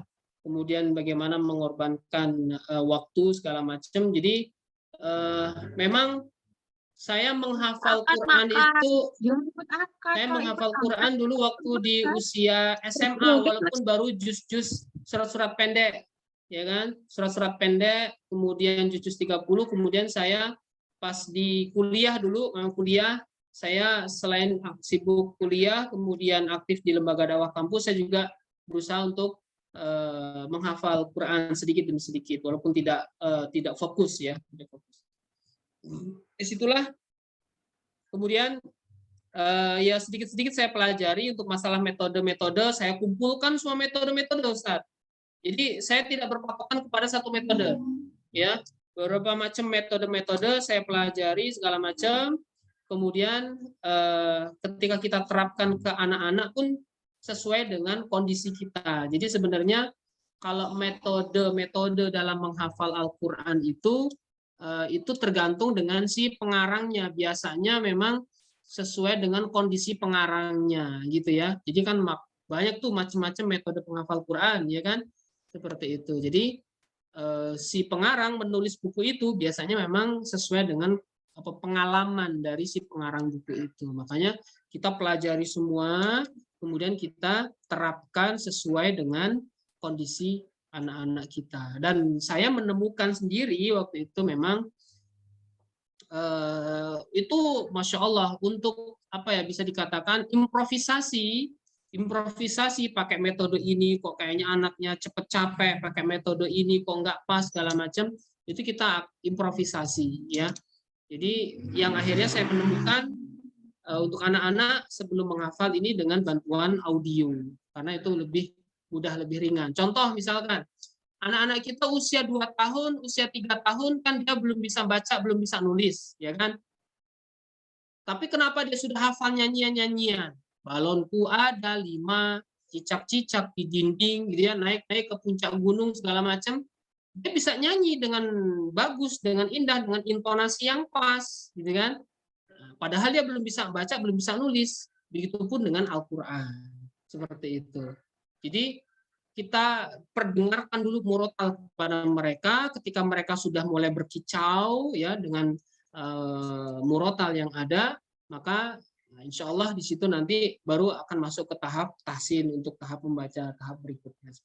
Makanya yang untuk anak-anak yang memang pas untuk tasmi terlebih dahulu, untuk mendengarkan murotal terlebih dahulu. Seperti itu. Walau bisawab. Mungkin seperti itu, Ustadz Amar. Mudah-mudahan puas dengan jawaban saya. Puas, Masya Allah. Barakallahu fikum. Alhamdulillah. Baik, alhamdulillahirrahmanirrahim, telah kita dengarkan seluruh ilmu-ilmu Ustaz Aris Munandar dan segala macam pertanyaan yang itu betul-betul menambah ilmu ya, yang awalnya nggak dijelasin sama Ustaz di awal, yang pertama tadi. ada pertanyaan nih sehingga hal-hal itu bisa kita ketahui. Seperti kan ya, jadi saya simpulkan secara global itu dalam mendidik anak hafidh usia dini yang paling penting adalah memaksimalkan waktu si anak untuk terus mendengar Al-Quran gitu. Sebagaimana anak kecil kan udah hafal balonku ada 5, kenapa? Mendengar gitu. Yang kedua itu adalah memang peran orang tua sangat penting di sini. Kalau memang belum bisa menghafal, minimal ngaji Al-Quran. Kalau belum bisa ngaji, belajar baca Quran. Kalau memang belum nemuin gurunya, cari gurunya. Itu dia. Kemudian yang ketiga, itu disiplinkanlah waktu anak dengan cara ajak anak komunikasi, bagaimana baiknya, apa maunya anak. Kita tidak hanya menuntut mau kita untuk dia hafidh, hafal Quran, tapi kita pun ngasih hak dia nih, ngasih keinginan dia. Terakhir, yang paling penting adalah istiqomah. Dan istiqomah ini bisa terjaga kalau kita mengetahui dan mempercayai apanya keutamaan memiliki anak menghafal Quran. Bagaimana yang kita ketahui, barang siapa yang menghafal Quran dan barang siapa yang membaca Quran dan menghafalnya, maka Allah Ta'ala akan memberikan kepada dia syafaat untuk 10 orang keluarganya yang dimana telah ditetapkan sebagai penghuni neraka. Ini menunjukkan bahwasanya minimal kalau kita punya anak satu lah gitu, jadikan hafidh Quran, supaya apa, anak ini menjadi syafaat penolong untuk seluruh keluarganya, 10 orang agar masuk surga. Dan yang anak juga pelajari di sini, bahwasanya Al-Quran itu adalah syafaat penolong yang paling kuat dari syafaat yang lainnya. Umpamanya, ketika kita meminta syafaat Al-Quran, itu tuh seperti syafaat yang dia menolong kita agar tidak masuk ke neraka. Tapi kalau syafaat yang lainnya, syafaat jihad di jalan Allah lah, syafaat belajar, syafaat kita alim, itu menolong kita setelah kita kejeblok ke neraka. Itu bedanya syafaat yang lain dengan syafaat Al-Quran. Maka bagaimana caranya supaya kita berusaha untuk mendapatkan syafaat Al-Quran itu. Alhamdulillahirrahmanirrahim. Semoga yang telah kita dengarkan pada malam hari ini itu bermanfaat, bisa kita pahami, dan bisa kita amalkan seluruhnya. Kemudian untuk pertanyaan yang belum tersampaikan ya, mohon maaf karena kita kendala di waktu, bisa kalian semua, antum semua tanyakan langsung, mungkin boleh DM Instagramnya Rumah Tafiz Asakib Ustaz ya? Bisa Ustaz ya? Tadi boleh, nanti insya Allah. nanti kita kirim link di grupnya itu apa Instagramnya Asakib, sekolah yang diampu oleh Ustaz Aris. Nanti boleh antum tanyakan di situ untuk lebih detailnya ya tentang yang antum butuhkan apa. Alhamdulillah. Kemudian terakhir nanti teman-teman dari mulai awal kajian hingga saat ini yang mencatat apa-apa poin-poin pentingnya, mencatat apa-apa kata Ustadz, itu boleh di-share di Instagram, di story, kemudian di tag Hobi Ngaji Indonesia, dan tag juga Rumah Tahfidz Asakib. Nanti insya Allah mana-mana khulasoh, mana-mana rangkuman yang terbaik ya, akan kita berikan hadiah insya Allah. Silakan ya, langsung dicatat apa yang pentingnya, di-share ke Instagram, boleh story, boleh juga posting feed gitu. Di tag apa Hobi Ngaji Indonesia dan juga Rumah Tahfidz Asakib. Nanti akan kita kasih reward lah, hadiah mana yang terbaik. Baik, sebelum kita akhiri, bisa teman-teman yang bisa open kamera, kita ada sesi dokumentasi sebentar. Dokumentasi, jadi yang tidak berhalangan untuk open kamera, silakan open kamera.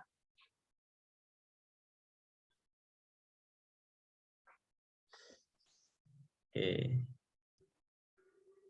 Silakan Ustaz Amar. Baik, mari kita mengambil dokumentasi. Senyum. 1, 2, 3. Slide kedua. Insya Allah ya. 1, 2, 3. Slide terakhir. 1, 2, 3. Sofi. Syukran teman-teman. Alamin. Semoga yang telah kita korbankan waktu pada malam hari ini Allah hitung sebagai timbangan pemberat kebaikan di yaumil akhir kelak. Amin ya rabbal alamin. Dan semoga juga Allah Ta'ala mudahkan dalam keinginan kita semua untuk menjadikan anak-anak kita hafizah, dan bil khusus kepada Ustaz Aris Nadar, semoga Ustaz Aris diberikan istiqomah yang lebih juga untuk menjaga nih Amin. seluruh anak-anaknya, Adinda Husnul, Adinda Sakiba, Syamil ya. Semoga bisa terus istiqomah, karena yang penting adalah keistiqomahan. Allah Ta'ala nggak melihat berapa banyak yang hafal Qurannya, enggak, tapi istiqomahnya gitu. Kan tidak ada kewajiban 30 juz, kita hanya wajib untuk mengistiqomahkan Quran di kehidupan kita sampai di mana kita bisa bertemu Allah Ta'ala dengan hafalan kita. Baik, anak akhiri sebagai moderator, mohon maaf bila ada kesalahan dalam penyampaian, dalam perbuatan, perkataan. Wassalamualaikum warahmatullahi wabarakatuh. Waalaikumsalam warahmatullahi wabarakatuh. Subhanakallahumma Jazakumullah khair Ustaz. Jazakallahu ahsanul jazaa Ustaz Aris dan teman-teman semua. Waalaikumsalam. Selamat. Waalaikumsalam warahmatullahi wabarakatuh.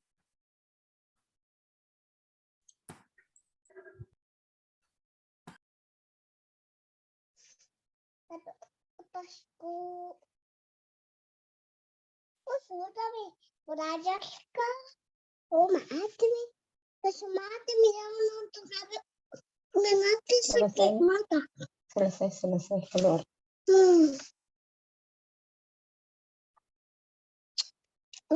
Udah hampir.